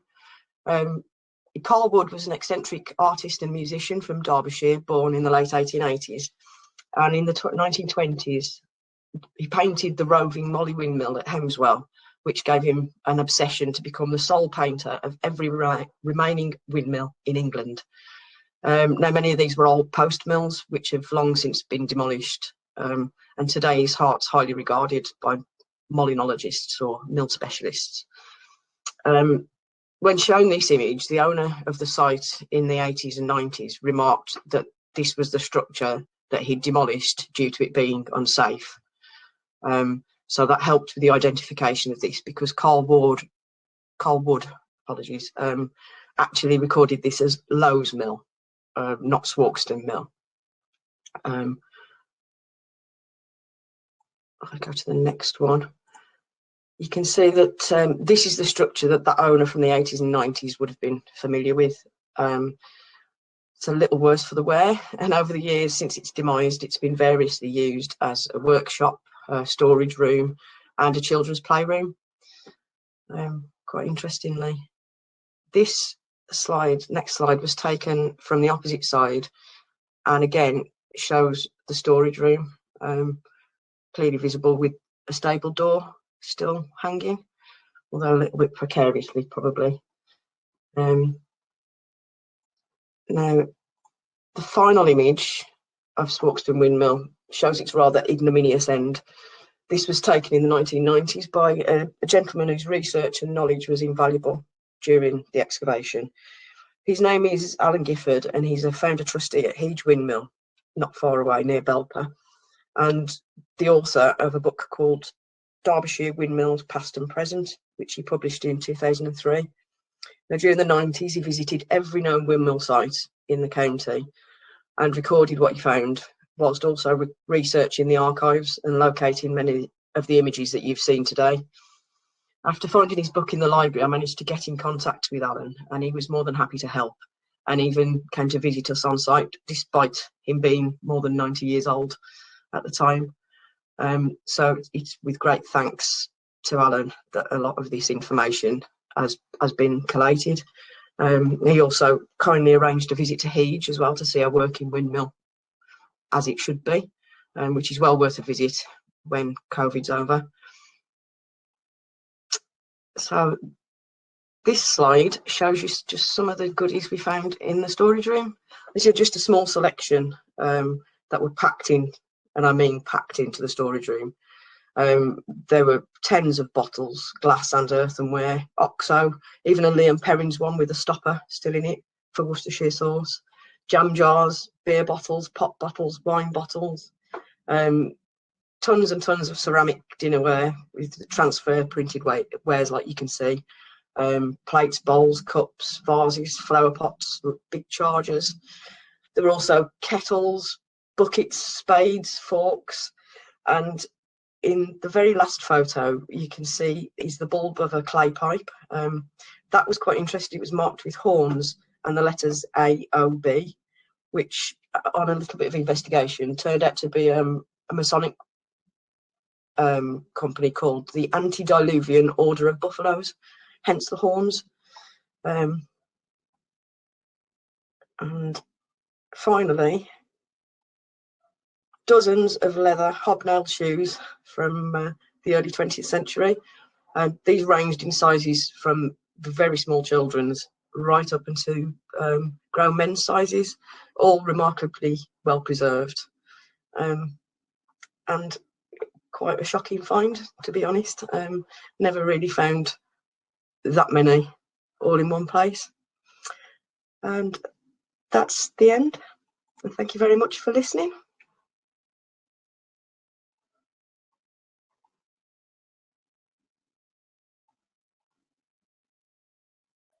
Helen, thank you very much. That was brilliant.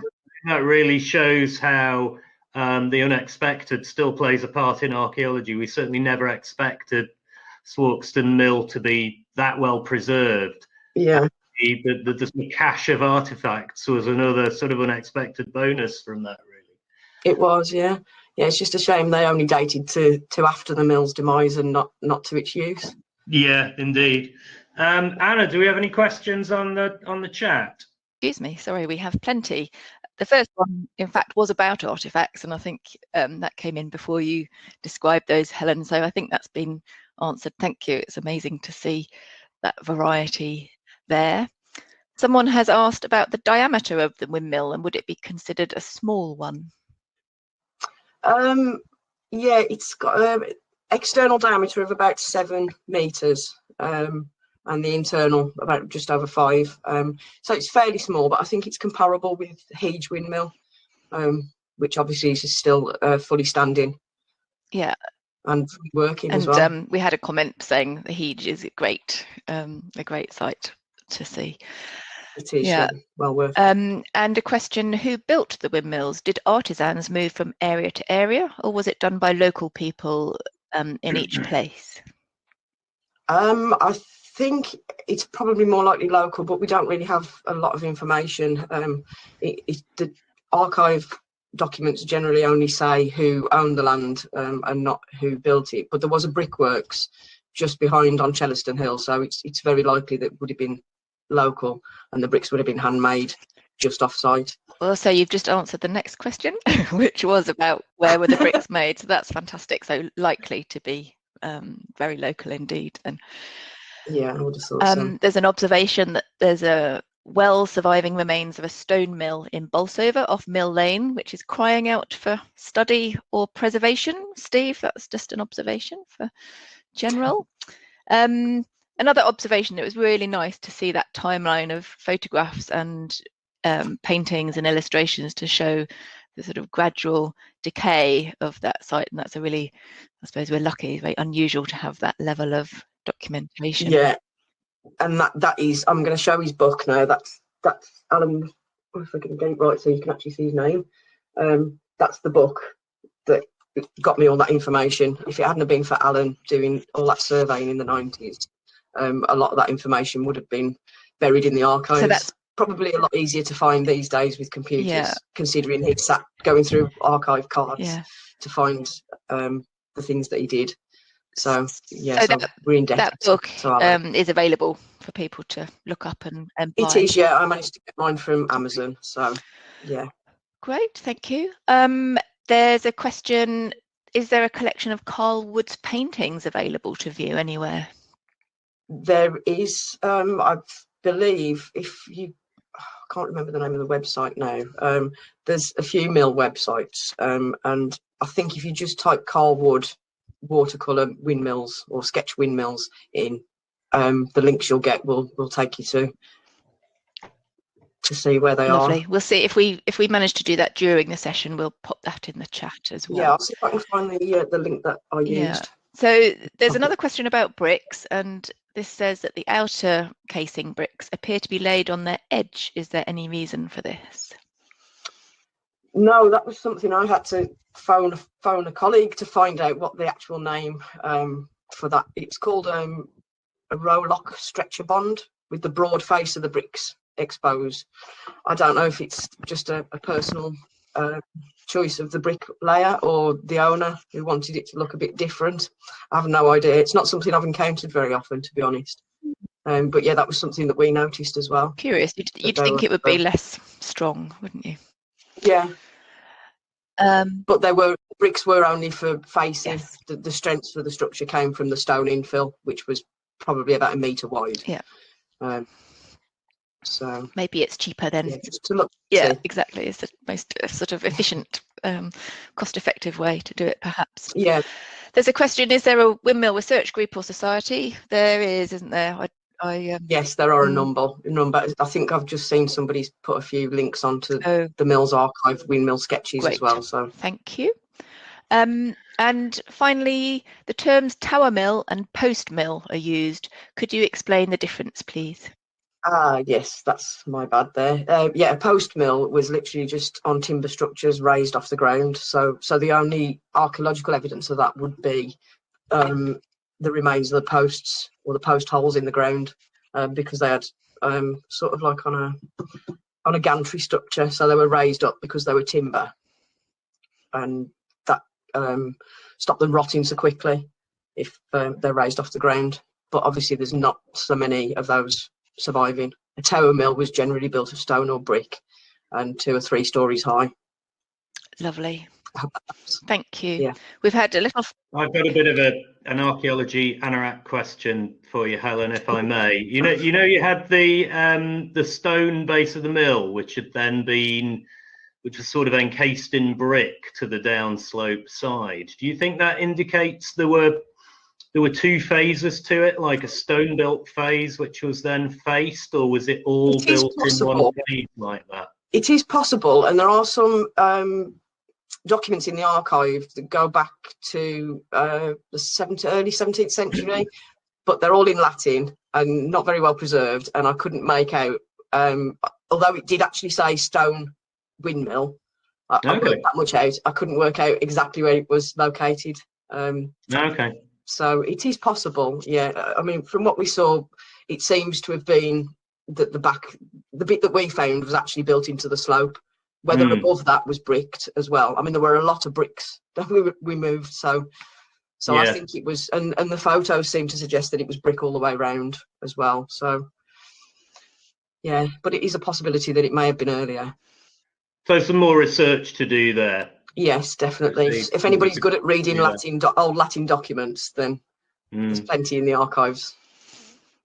Thank you. I'm also seeing on the chat that the Order of Buffaloes is still active and thriving with lodges throughout the UK. So if anybody wants to go out and join this afternoon, there you go. There's a question about that as to whether the pipe had RAOB or just AOB on it, because they seem to have perhaps changed used royal after a certain date, so that might help with the dating. I think if I remember rightly, I'll see if I can get the photo up.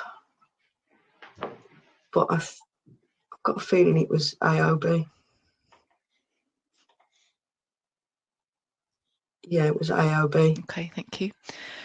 We've had quite a few questions about shoes. I might try and combine those. So it's interesting as to sort of how and why the shoes got there. Could it have been a cobbler's workshop at some point, do you think? And where are the shoes now?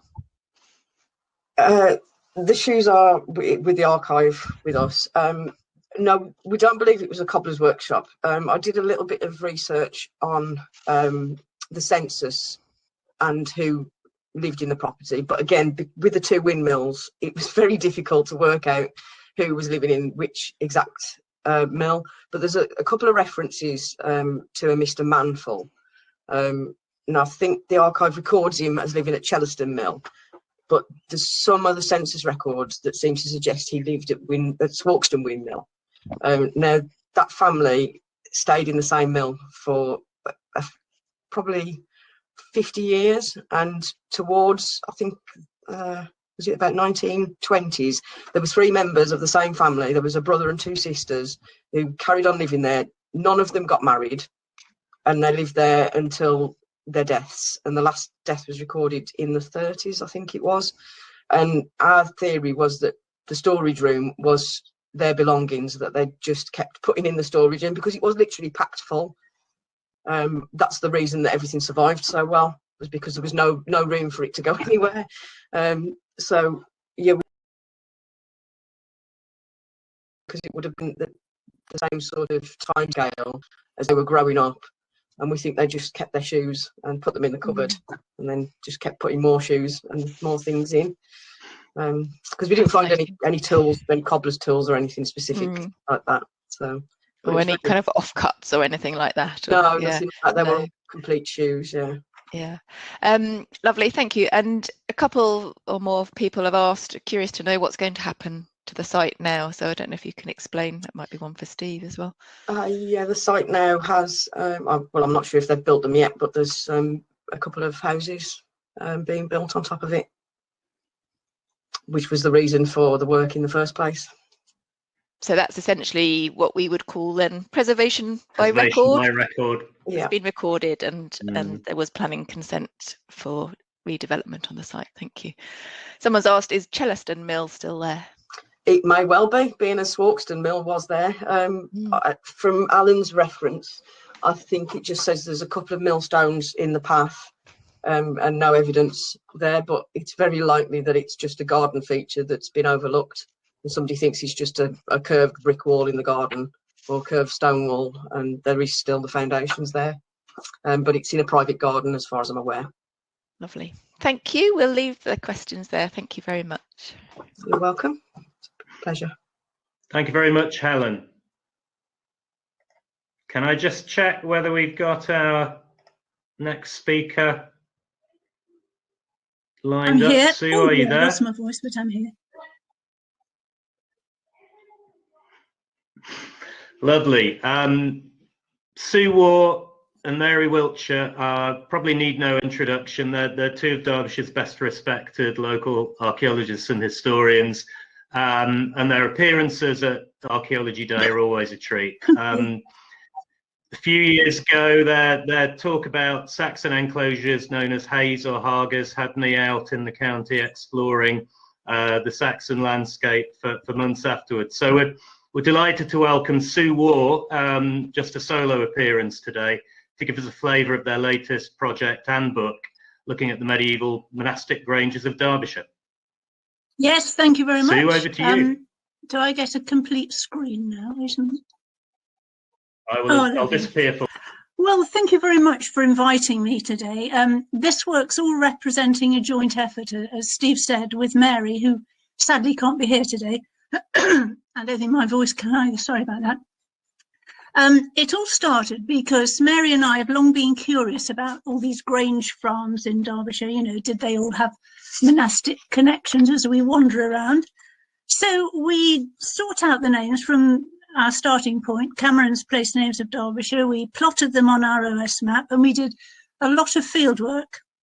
Then we followed this up by research, and eventually got so excited about it all, we decided to publish a gazetteer, and we've located, described, produced a timeline and references for further research. And so this talk is a brief snapshot, really, and hopefully will give a flavour of the landscape of these monastic granges.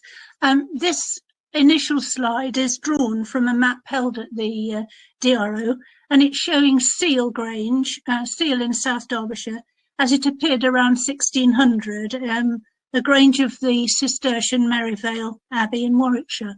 Excuse me. A grange was a monastic farm, start off with this, a separate unit, self-sufficient, and Cistercian granges were not part of a manor. They used mainly lay brothers, conversi, and they started the system and were soon widely copied by other orders. And so granges were sometimes like home farms, but often distant from the abbeys. And they were started by grants from landowners for the salvation of their souls. I hope it worked for their sake. And they were often on the farthest fringes of the parishes, on rough land that really needed to be cleared. And particularly the Cistercian granges were isolated. You see the whole there? Yes, that's better. So this is a distribution of the Derbyshire Grange. It's about 52 on here, and of these we've found monastic connections to 48, and we're still unsure about 4, so there's still work to be done on those. The Derbyshire Abbeys of Darley, Dale and Kingsmead established 18 of these. We've also noted where land was gifted and led to a significant holding, but never established a grange. So we've noted that. We've not included granges that we haven't found to be established well before 1540, obviously. And we haven't noted granges, well, we've noted them, but we haven't used them in the gazetteer, plotted on current maps, but with scant, early references. Now, the interesting thing here is all these monastic houses outside Derbyshire that held granges. 20 of these established around 24 granges in Derbyshire. 9 of these out of county abbeys were Cistercian, and 17 of the Derbyshire granges are Cistercian. So all the houses of various religious orders were mainly interested in the sheep, developing the sheep farming on the limestone upland. And you may note that Dunstable, at a distance of about 100, and Bicester, but particularly Dunstable, which was an early had an early holding at Bradbourne, and also Moldridge, was about 100 miles away, and a huge journey, probably a 4-day journey, and stabling en route. And interestingly, a large stable is recorded at Bradbourne, and also documents of people from Dunstable staying en route on their journey before they had to cross the Trent, which was quite a thing too. And then this is a map of the Royal Forest of the Heap, showing the 3 wards here, briefly held by William Peveril until 1157, and then the whole area of this Royal Forest is about 40 square miles. And became a royal hunting forest of King John. So the granges here, which I'll just talk about in 1 second, were really struggling against the restrictions of forest law, whereby the welfare of the deer was paramount. But despite that, there were granges with studs, cattle, pigs, all the rest of it. And it was divided into really 3 parts. This Longdendale part, the blue part here, was mainly granted to Basingwork Abbey, which was in Flint, and you can see granges which were established, Whitfield and particularly Charlesworth here, and then Campania, this area here. Oh, sorry, wrong area, sorry. And Ellen has actually mentioned the herbages, which was really interesting. Derek Broomhead's work on the herbages, because Merivale in Warwickshire, the Cistercian Abbey, was granted most of the land here, and they held one of the herbages, which was the Mainston Field herbage, alias Chinley herbage, about 600 acres of pasture there, which they were granted in the early 13th century by King John. And in fact, those herbages or neighbourhoods, as Erin was saying, had their last, I think, were paid to the Crown until about 1871. It really lasted a long time in the landscape, those herbages. And then in Hopedale, mostly given to Welbeck, and they had Abbey Grange, and then a really important stud here, where the Abbot of Welbeck had a huge stud of horses, mares and stallions. So despite all that, what an overwhelmingly wild place it was to be doing all that, but it did happen.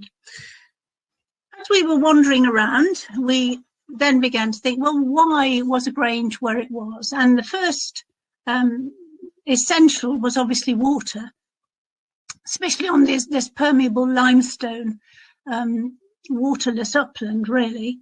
And we found that often there were these clay boards or impermeable layers of possibly volcanic ash in some places, gave rise to springs or dew ponds, which were then enhanced.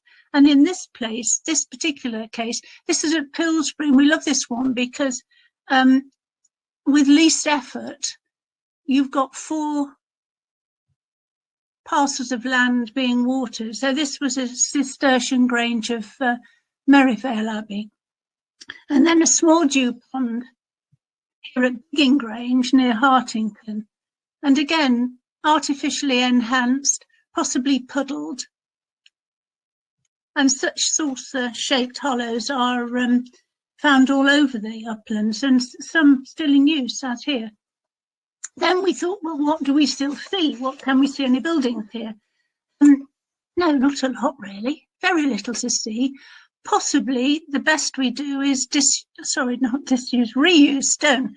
And we do know, as this is Stanley Grange, we do know that a stone chamber was added to this Grange in the mid-14th century. So possibly some of this stone is reused here. Stanley Grange belonged to Dale Abbey, a pre-Monstratensian house near Spondon. And then this is Old Walk. Oh dear, I just apologise. This is a Grange belonging to Darley Abbey. You saw the mill earlier in the earlier talk. Well, very adjacent to that was the Darley Abbey. And this is just showing, you can still see little enclosure markings, piles of stone, because it's never been reused, never been built on. So quite a good preservation of what's left here.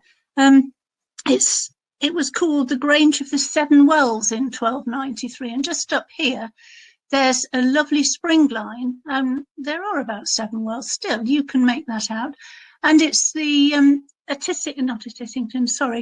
an Ibel Grange Mill volcanic layer sends out this lovely spring line here.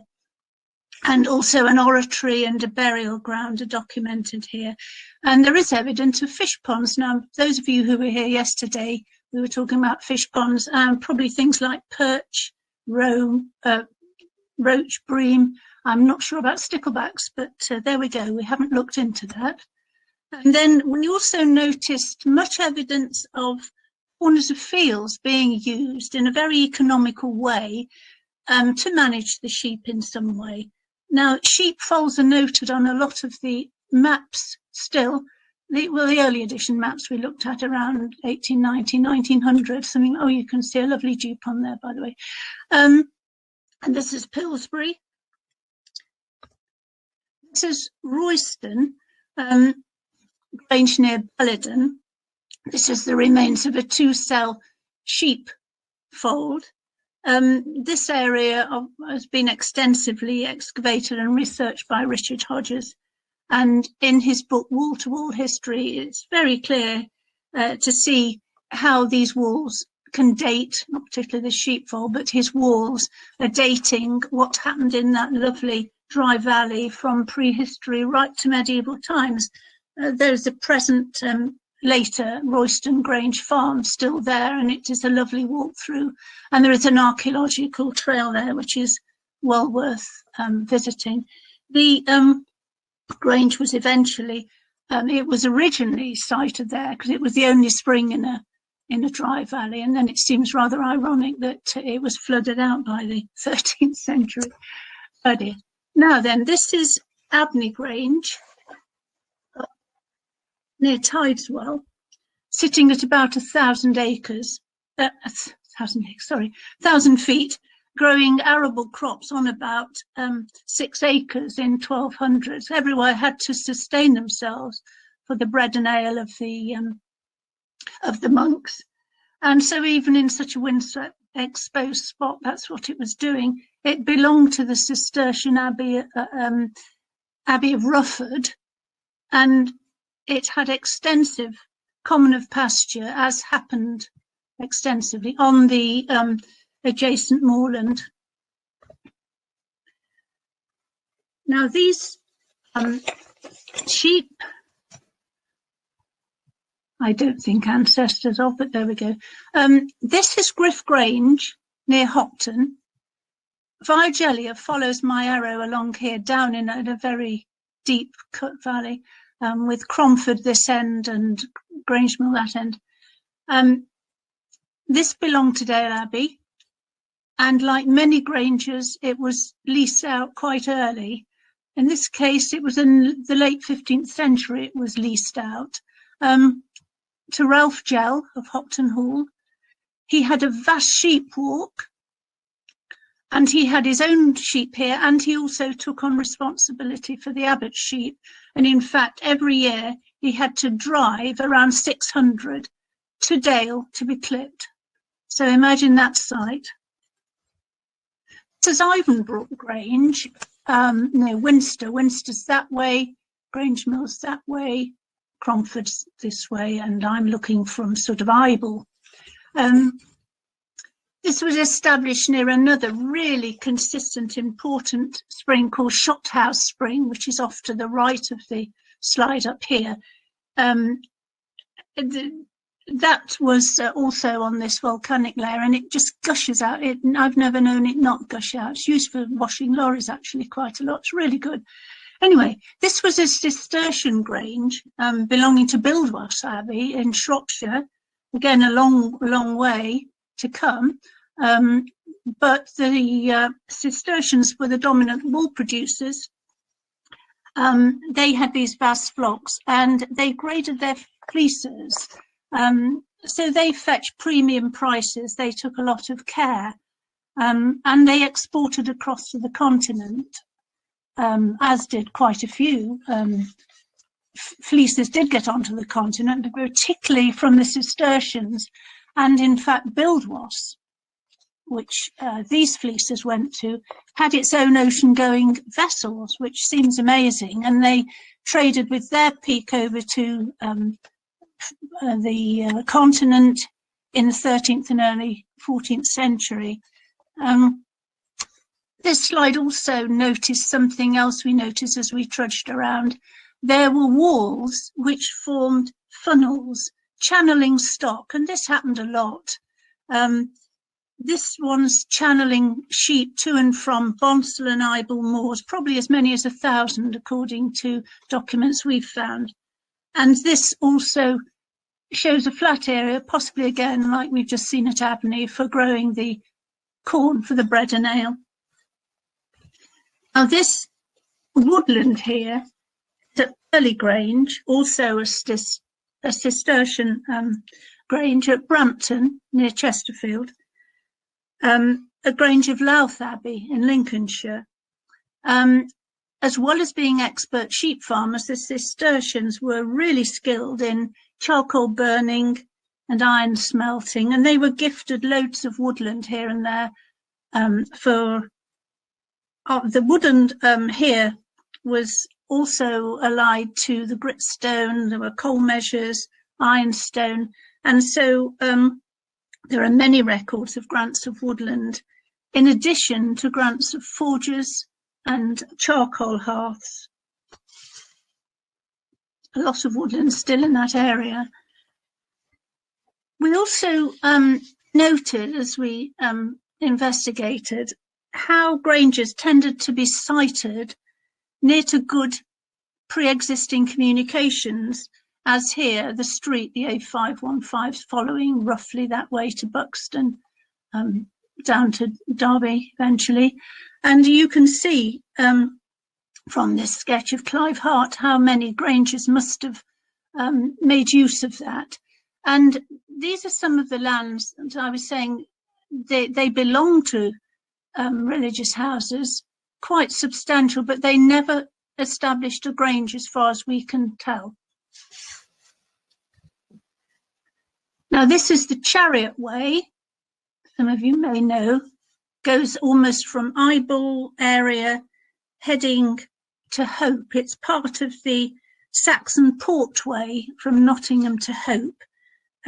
It's following the edge of the big sheep walk of Griff Grange, which is on this side here that we've just been talking about, where Ralph Gell had all the sheep heading off to Dale once a year to be clipped.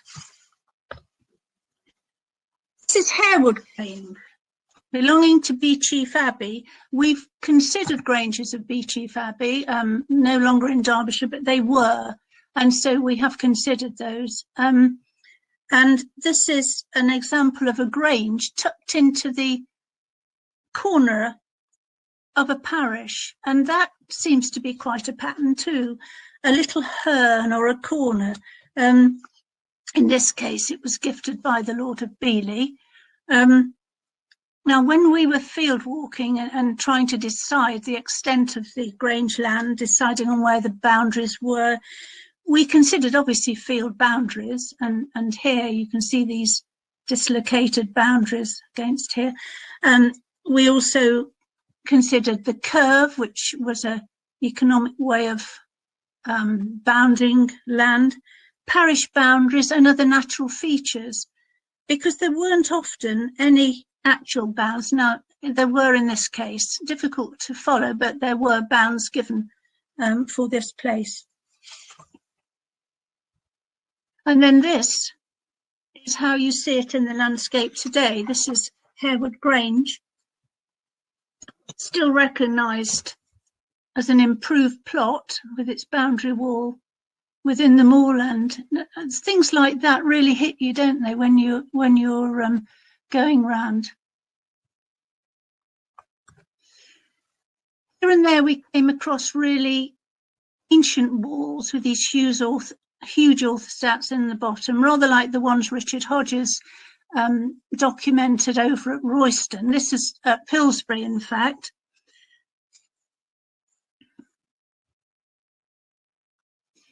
Now, we had access to the 1614 map of Hartington held at Chatsworth,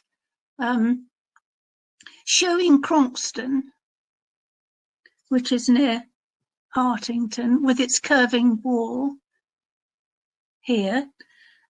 This was a grange of Merivale Abbey in Warwickshire. Merivale, founded by Robert de Ferrers, who also endowed a lot of this land. And on a more recent map, here we are, you can see this lovely curved wall still. And then in the landscape today, here it is. It really is lovely, isn't it? So that's a real surviving feature. Now, on the same map, this is part of Pillsbury Grange, up above Hartington. Again, a grange of Merivale Abbey. And the land here also largely donated by Robert de Ferrers.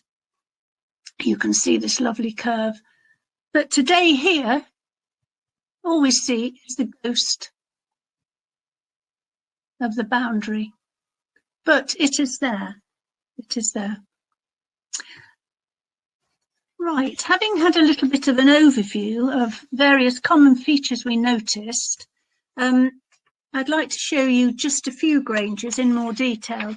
It really is just a few, but anyway, there just isn't time to go further. I'll just go back to that one, sorry. Hanston Grange, Benedictine order, Burton Abbey, yes.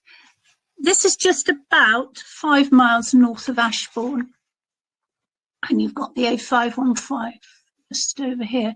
We saw earlier when we were looking at the street, which mirrored it up near Hartington. And we've highlighted the ponds, the dew ponds. And here, one or two of these little corner sheepfolds. There's one here. There's another one somewhere. Here we are down here. This was a Domesday Ville. Hanston, here we are. Hanston was a Domesday Ville, now just a shrunken village, sadly. And land here was given, about 80 acres of land was given in 1230 to Burton Abbey by Robert de Hunsdon. So there was quite a little community here and people taking their names from the settlement.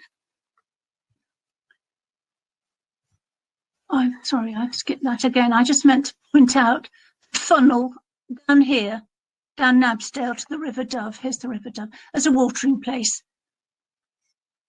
And the fact it was really a plateau top location with a steep cliff bounding it. A similar thing we find in a bit in the Lafkill. But even here, there were 30 acres of arable available in the 13th century. Here's the disused dew pond, the saucer-shaped hollows that we find everywhere, looking down the Dove Valley towards Hopedale. This is the present Hanston Grange. Traces of earthwork Clive Hart has surveyed in 1984 have proved that there was a winding street settlement here with hill pastures and fertile ploughland opening up in a fan shape. And there is evidence that Burton Abbey gradually denuded all the land and tenements. An interesting reference we found, which is a little bit of evidence, there was a non-attendance at Thomas of Lancaster's 100 Court at Wirksworth, which these tenants were supposed to attend in 1324. And that led to an inquisition at Ashbourne the following year in 1325. And the result of that was, well, nobody went because there's nobody left. So we thought that was quite conclusive, really. Also, before that, we found some evidence that inducements had been made to make people move. Abbot Thomas had promised the wife of Henry of Hampton, who was still living here at the time, that when she was a widow, she could have a bushel of wheat every 3 weeks for life. She could have a cartload of firewood every year if she would move to a house and land in Branston in Staffordshire. Well, you know, it's the best concrete evidence we've found of how a settlement was depleted by the end of the 13th and the beginning of the 14th. I presume she moved. It must have been quite an inducement, but I don't think I would have done. There we go. Here's the lovely building now that you see. And by the way, you can walk past all these places we've mentioned on footpaths. They're very accessible. This south wall is a patchwork of earlier work, as you can see, and grade 2 listed, and they have stated that in the cellar, the basement, there are some archlight windows which could be of an earlier date corresponding to a grange on this same footprint here belonging to Burton Abbey. At this time they had to grind their corn in the Lord's Mill, which was at Thorpe, until the sort of 13th century, and then they had a mill of their own on the River Dove. Now, the top of this bank here, if you can see my little arrow, is where the Grange is. This is Viator's Bridge on Mildale, which some of you may know. And the little track snaking its way down here is called Viator's Track, comes over this bridge and ends up here where the site of the mill is. That's the River Dove going that way. This is the Leet going this way. And they definitely had a mill here, certainly when it was documented after dissolution. In one of the many transactions, it talks about the moiety of the watermill they had on the Dove and the 600 acres of land, the meadow. It went at that time to Sir William Paget after dissolution. So that little document telling you that the mill was here, I think it was probably, although we haven't found a lot of evidence to say exactly when they started using it, but they certainly did at that time. Now, Newton Grange is about 4 miles north of Ashbourne and really adjacent to Hanson. This again was a Domesday manor. It was a Henry de Ferrers Domesday manor, and in about 1150, Robert de Ferrers gave land here and also further north at Coates in Hartington to Combermere. Combermere, the Cistercian Abbey in Cheshire. And later, the abbot of Combermere was able to negotiate land, extra land, and consolidate the holding. And that's another thing we've found. Possibly these granges started in a very modest way and gradually acquired, accrued land and added to it to make a consolidated large holding. And this is the, here's Newton Grange. The A515 here is heading up to Buxton. The important thing here, as well as the little ponds, is a huge water source, a really important water source here, and a water source here, which we'll look at in a minute. The other thing we haven't researched and we really would like to do is an incredibly important and rich lead mine here. Now, we've also noticed that nearly all the granges we've looked at have disused lead mines on them. And we do know that Darley Abbey in particular was very rich in accruing lead and money from lead. So we don't quite know what the involvement is with the Grange with these lead mines. It's something that somebody needs to do, I don't know, or whether it was the abbeys that sorted it out. But it's something that definitely we have noticed everywhere. To the present Newton Grange.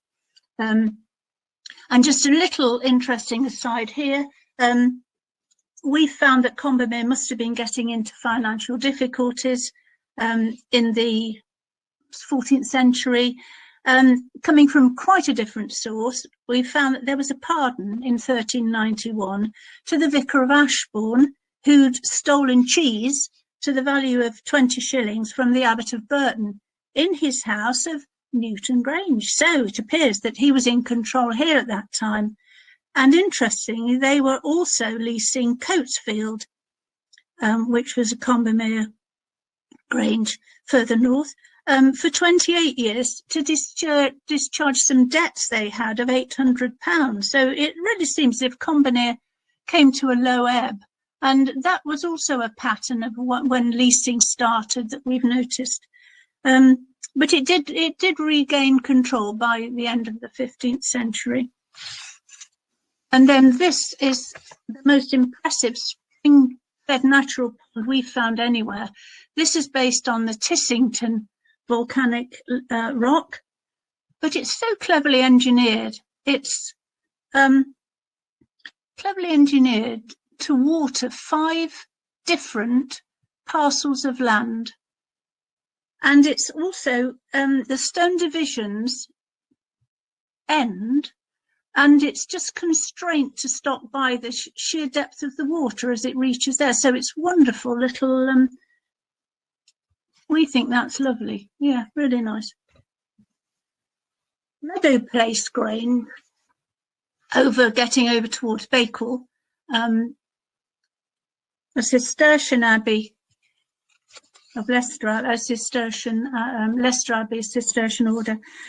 This was developed on the Domesday Villa of Conksbury, an outlier of the Royal Manor of Bakewell, and with a mill. This had been gifted to the Blessed Lady of the Meadows, so hence Meadow Place, or I would think, in Leicester, an Augustinian order, by William Avenel in 1143. This is on the shoulder of the Lafkill, as I was saying about the Dove. You've got this steep valley down to the Lafkill, and then this almost plateau-like, richish land really on the top here. There are 3 granges along this top. We've got Meadow Place here, then next to this is Callinglow, and then another one called Wonash we'll be looking at in a minute, which belong to other abbeys. And talking about ancient routeways, here's the old Conksbury Bridge and the route to Bakewell. So this was also had good communications. There's the present Grange of Meadow Place, or New Biggin, as it was sometimes called, and it was already established by 1251, so they really got cracking here. They stripped the land off the village, that gradually became shrunken. I'm saying they stripped the land off the village, but I think looking at the fact that 68 acres were left in the village by the 1618 survey, and 700 acres had ended up at Meadow Place. It seems that was the way it happened. A survey by Clive Hart again said that Conksbury had originally had a large settlement of 18 tofts on a Dale Edge setting. I apologise for this being a bit fuzzy, but I think it was worth putting in just to show that it is the very earliest map of Derbyshire known, 1528. This is the River Lafkill coming round here, and Conksbury Bridge here. The Overhaddon tenants here were in dispute. It was created by the Duchy of Lancaster for a commission of inquiry to determine about the common of grazing along the Lafkill. It also involved the Roach Abbey Granges up here to the left. But the important thing is, well, it's really lovely. If you can see it, it's actually held at Kew. There's a better copy on the front of our book. I've got a better copy at home. It just hasn't come over, but it is enough to show that there is the enclosure. Here are the 2 water sources, and now that water source is almost exactly where that is. It really is. At dissolution, this was given to William Cavendish, and interestingly, in the statement, it said there was a tithe barn. That's the first mention we've heard of a tithe barn. And then the very last one I'll have time to show you is Wonash Grange, which is just heading up the Lafkill Valley towards Moneyash, a Roche Abbey, a Cistercian Abbey, obviously very, very involved in sheep keeping. And this is one of the earliest gifts we've found. It was gifted in 1101 by the same benefactor, William Avenel, who'd donated to Leicester further up the valley, further down the valley, sorry. So before Meadow Place, this had happened. And here's Wonash Grange up on a shoulder again. You can probably just see, okay, this is really where the Lafkill issues on a wonderfully high rainfall day. It gushes out of there. So not always full, not always able to use a mill, not always able to use a sheep wash. It's possible that Callinglow here, which also belonged to Roach Abbey, were run together. We think they may have been run together because it is a vast upland sheep area. It's a little bit abandoned now. You can walk through. There is a footpath taking you straight through, and you can have a really good look at all these things. We found this walled enclosure, which even the people there were going, well, I'm not quite sure what that is, but it's actually obviously a big pond. And maybe on this side, we thought there could probably have been the remains of the Domesday Ville. Again, Domesday Ville, where is it? And we've not found any investigation into that. And maybe the original site of the Grange, we don't know. Leading down, sort of issuing out of that old mill, but shown by this Neckley of the old pond, sorry, shown by the Neckley area. It then goes into this dry valley, which leads down to Calesdale, which gets more and more narrow and has these lovely old steps leading down. And then at the very bottom, the bed of the Lafkill at a low water table, obviously. And this must have been the site of the mill. We know there was a mill here. It was documented in 1328, so we do know there was one. It obviously had to wait till the river was fairly high, but tenants in Moniash, we know, were obliged to grind their corn here in 1328. They had to pay the 20th boll here, and I would think it's got to have been shared with Callinglow, hasn't it? They were both adjacent, and most probably a sheep wash here too. So that's been a very selected view. Thank you very much for listening, if you have been. We found that both in the field and plotted on the maps, these discrete parcels of grangelands really influence the patterns we see in the landscape today, and they're really easily recognised. So thank you.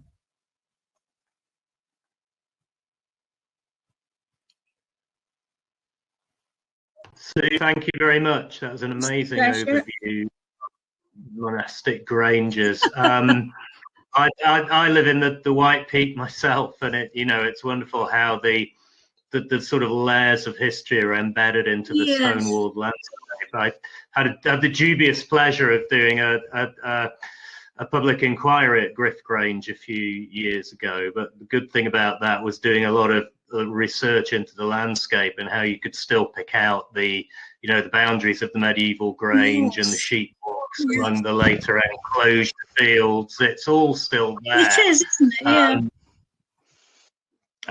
So enough of me. I'll hand over to Anna to see if there are any questions. I've seen a lot coming through on the chat. Yeah, we've had loads. So I don't know if Sue, you want to show your face. You don't. No, wait a minute. How am I going? If you'd like to, that would be lovely. Yeah, do pop up. So that should be.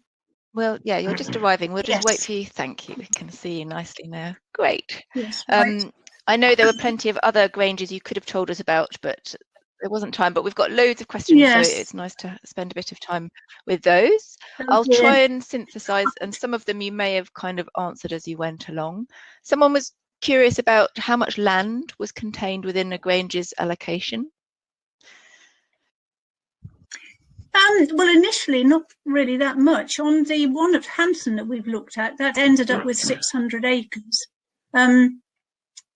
Probably, I don't know what our average grange is. I don't think we've actually worked out an average grange, but they reckon that you would need 6 acres to grow your bread and ale for every person within you, which really adds up, doesn't it, before you've started putting your sheep out.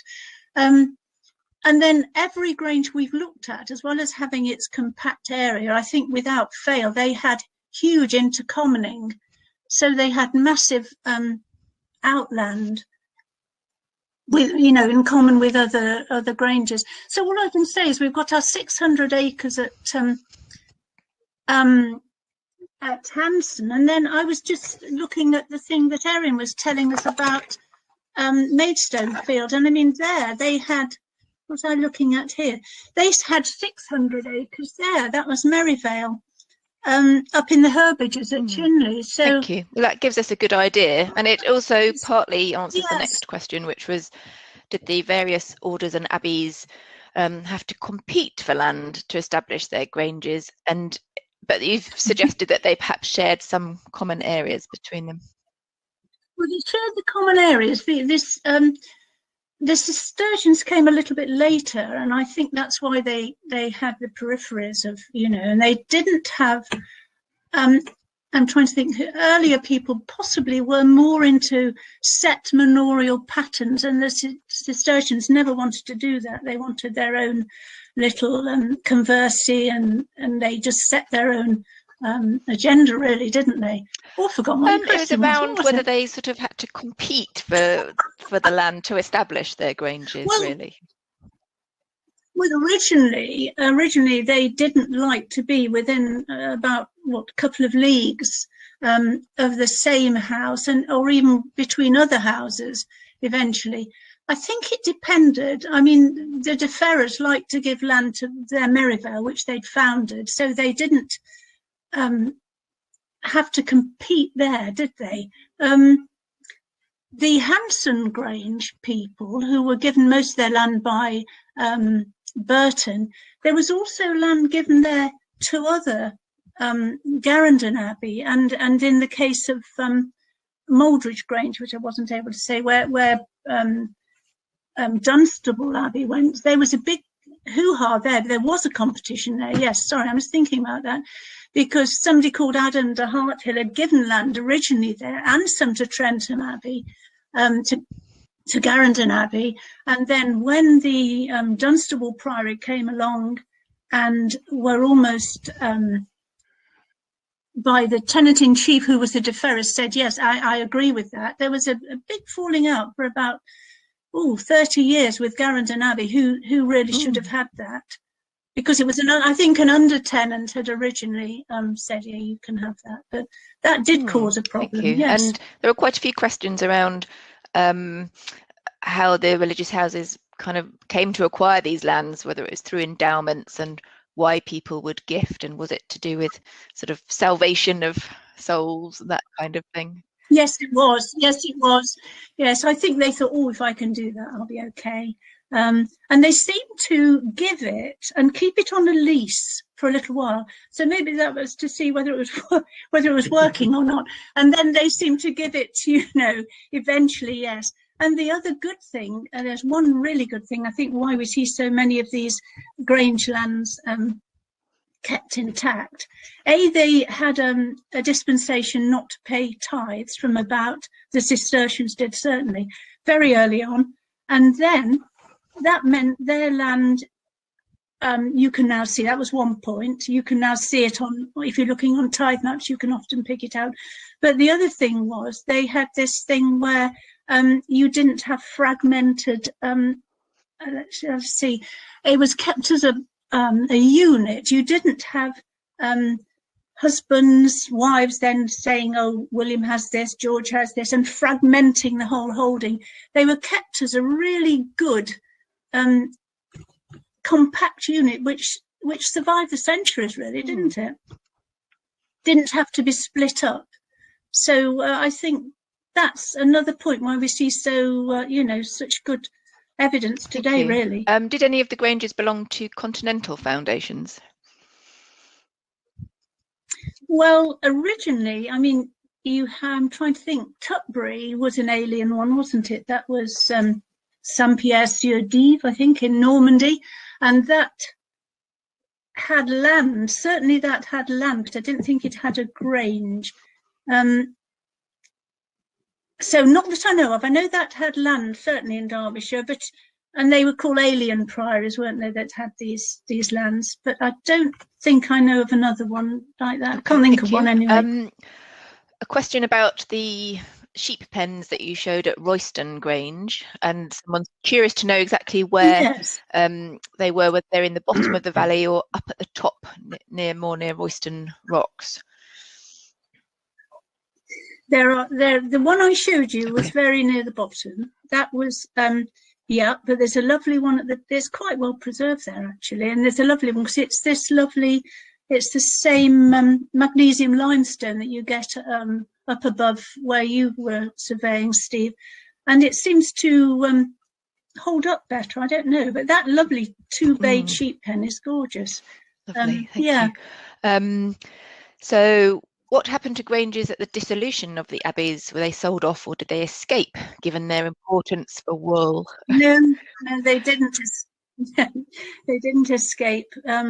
They just went, really. They were goods of the abbeys, weren't they?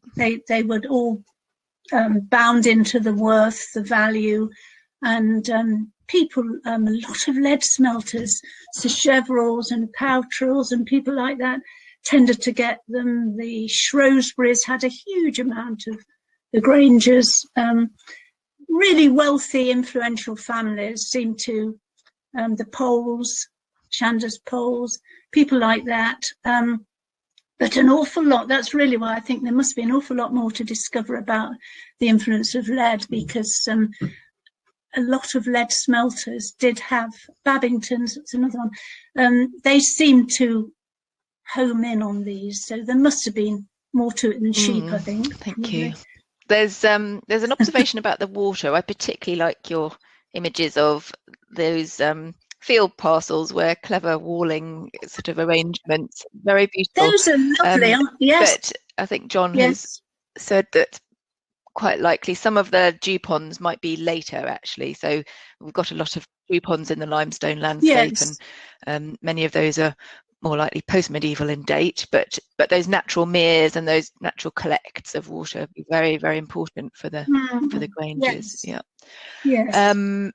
So sorry, I'm just looking through, there's still a lot of questions. Sue, do you know why the pink area on the map labelled Congabury is part of Over Haddon parish when it's more or less surrounded by Yulgrave parish? That is a senior survey for the Cavendishers.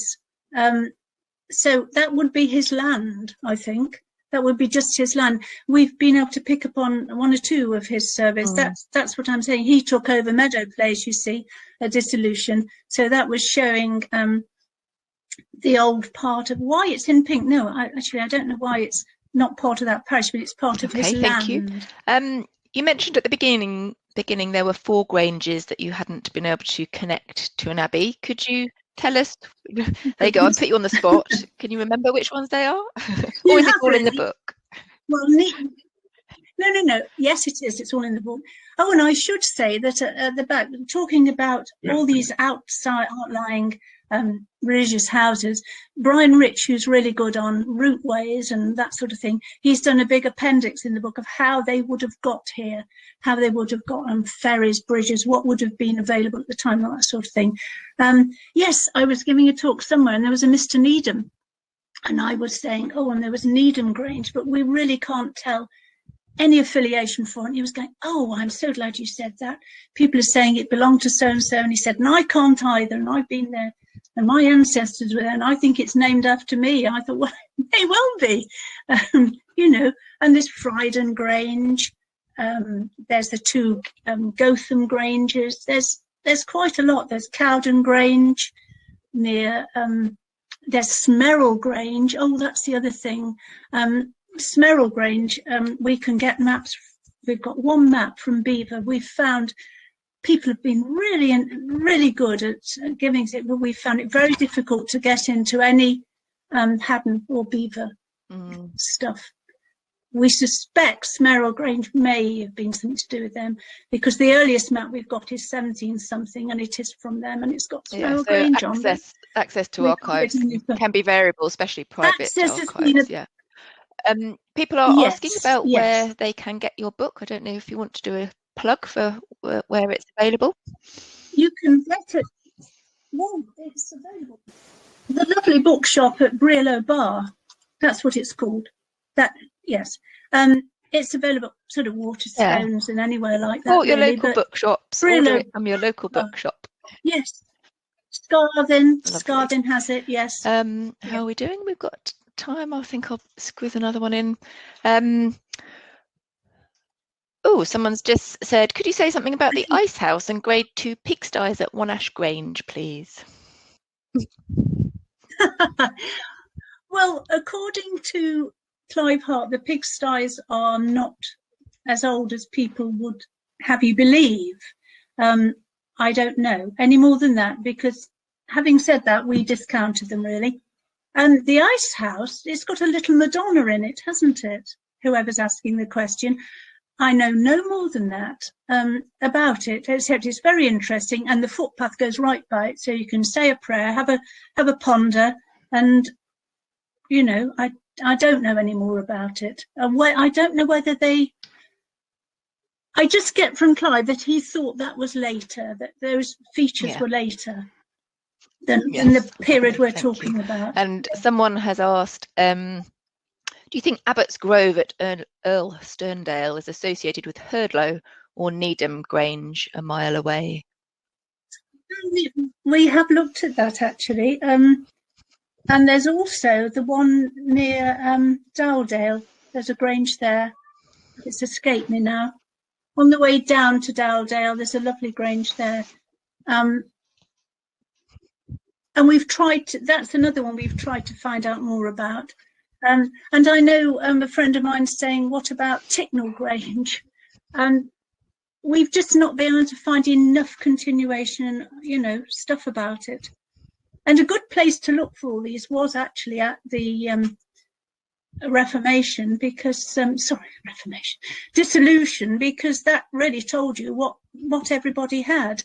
And if you've not got them listed there, it's, you know, they've either gone, which is unusual, or they never had Lovely, them. thank you. I think that that observation about place names has been made by a couple of people. So sometimes the place name Grange will indicate a monastic origin, but that's not always the case, and perhaps less likely in the settlement. Well, it certainly isn't after about 1540. It's just like aggrandizement, isn't it, really, I think? Thank you. I think we'll leave the questions there. Thank you very much. It's a pleasure. Thank you very much, Sue. Thank you. Anna, we've also had a reminder on the chat that a number of our talks over the last couple of days are about sites that are in this year's ACID. So do we have a link up to where people can get hold of that? We do. It's in the handout, and that in the handouts segues nicely now into the notices that I was going to put up. So I'll pop them on screen now, if you bear with me. Oh, I've lost them. There they are. Sorry. So yes, that was thanks Rowley for that prompt. ACID magazine, for those of you that haven't ever seen it before, is a fantastic once a year production that is sponsored by the National Park and Derbyshire County Council and produced by the Derbyshire Archaeological Advisory Committee. So this year's issue is now out. It's obviously harder for us to distribute it without our usual venues and things being open, but that will change hopefully later on in the year. There is a link to visit Chesterfield website, where our colleagues in Chesterfield have kindly facilitated being able to request a free copy. There's only a limited number available to be freely posted out. It is also available digitally on the National Park website. And if you have any more inquiries about that, if you drop either of our teams an email, we can steer you in the right direction. But later in the year, when libraries and visitor centres are open again, we'll be able to get the hard copies out to you. So yes, many of the talks we've had feature in ACID magazine. There was also another notice I had just about a project, and if you were with us yesterday, again, you'll have seen this, but we're doing we're a small part of an arts project that's been run by Glass Ball, and they're looking at the boundary of the national park in the 70th birthday anniversary year. And if anyone's interested to participate or provide any information to that project, they have a website, and that link is on the handout as well. That's still there for you to download. And finally, again, just wanted to say our thanks for donations that we've already received and any future ones that might come in for the repair of Thomas Bateman's tomb in this year being the 200th anniversary of his birth, and Thomas contributing so much really to our kind of early antiquarian knowledge of Derbyshire and Peak District archaeology. So and we're finding many of his findings have been used recently in very modern university research, looking at isotope analysis and beakers and Bronze Age life, and so it's still of real relevance now. So we're doing work with others to help promote some of Bateman's work, and there will be an exhibition actually in Sheffield Museum later on in the year. So that's the notices. I think we were going to do some polls as well, and we do have time for that. So shall I pop a couple of those up? We've got a you might have done this. Oh, you've done it. Great. Have you attended Derbyshire Archaeology Day before? This is the one that went a bit crazy yesterday. We tried this yesterday, We did. And it went... I'll tell you what, I'm going to put myself on. It's working well. a lot better. We only got 40 answers yesterday, didn't we? Yeah, it just wasn't working, so our apologies for that. I don't know what happened. Lots of people said it put the wrong answer in, so we'll disregard the result from yesterday. But it's really nice to see that we've got lots of new people attending who haven't been to our venue event before, so that's really great. We've obviously got a wider reach. I'll pop the next one up, shall I? Yeah, please do.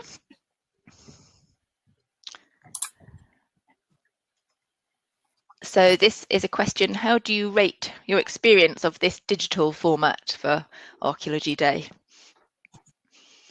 I know there had been some connectivity problems, and I think that's a combination. It's very variable, it depends very much on our own individual setups at home. So sorry if you haven't had a perfect experience of the connectivity. It's hard for us to manage everybody's own setups, but notwithstanding, it'd be nice to know how the format works for you. It's also the first time we've ever done anything like this. It's the first time we've used this software and things, so yeah. Yeah, so it's been a learning experience for us too, hasn't it?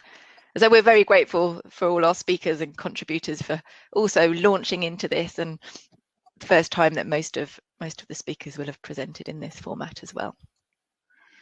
Great. Should we pop the last one up, Natalie? Last one, yeah. And this appeared actually in the chat as well. There were a few suggestions as to whether a digital format might be good for the future as well as a venue event. So our last question is, how would you like Derbyshire Archaeology Day to be delivered in the future? So online webinar, like these two sessions have been, both, best of both worlds. Should we do something in a venue, perhaps with a live stream, or another event, a digital event separately, or just stick to the real physical venue? There is obviously advantage to coming together and having the opportunity to be with people and meet and chat in a venue as well. So it's looking like a strong preference for both formats. Best of both worlds. That gives us more work, but there's obviously advantages to both, aren't there? So there were some interesting comments on the chat about other organisations that have sort of done both, including, I think it was Nottingham Lakeside. So maybe we want to sort of see over the next year, you know, how other people have done it. Yeah, great. Super. Thank you, everybody, for contributing to those polls. Steve, I think we'll leave you to close up. Indeed. Thank you very much. It falls to me to close this year's event with huge thanks to all our speakers and obviously all their colleagues, friends and funders, without whom none of this would have been possible. It's been a really fascinating 2 days. Even though I think I know it all, I've learned a lot by listening to you. Thanks to everybody who's donated towards the conservation fundraising campaign for Bateman's tomb. And lastly, in these difficult times, it's been hugely heartening to be here with so many of you and to feel the passion out there and enthusiasm for archaeology.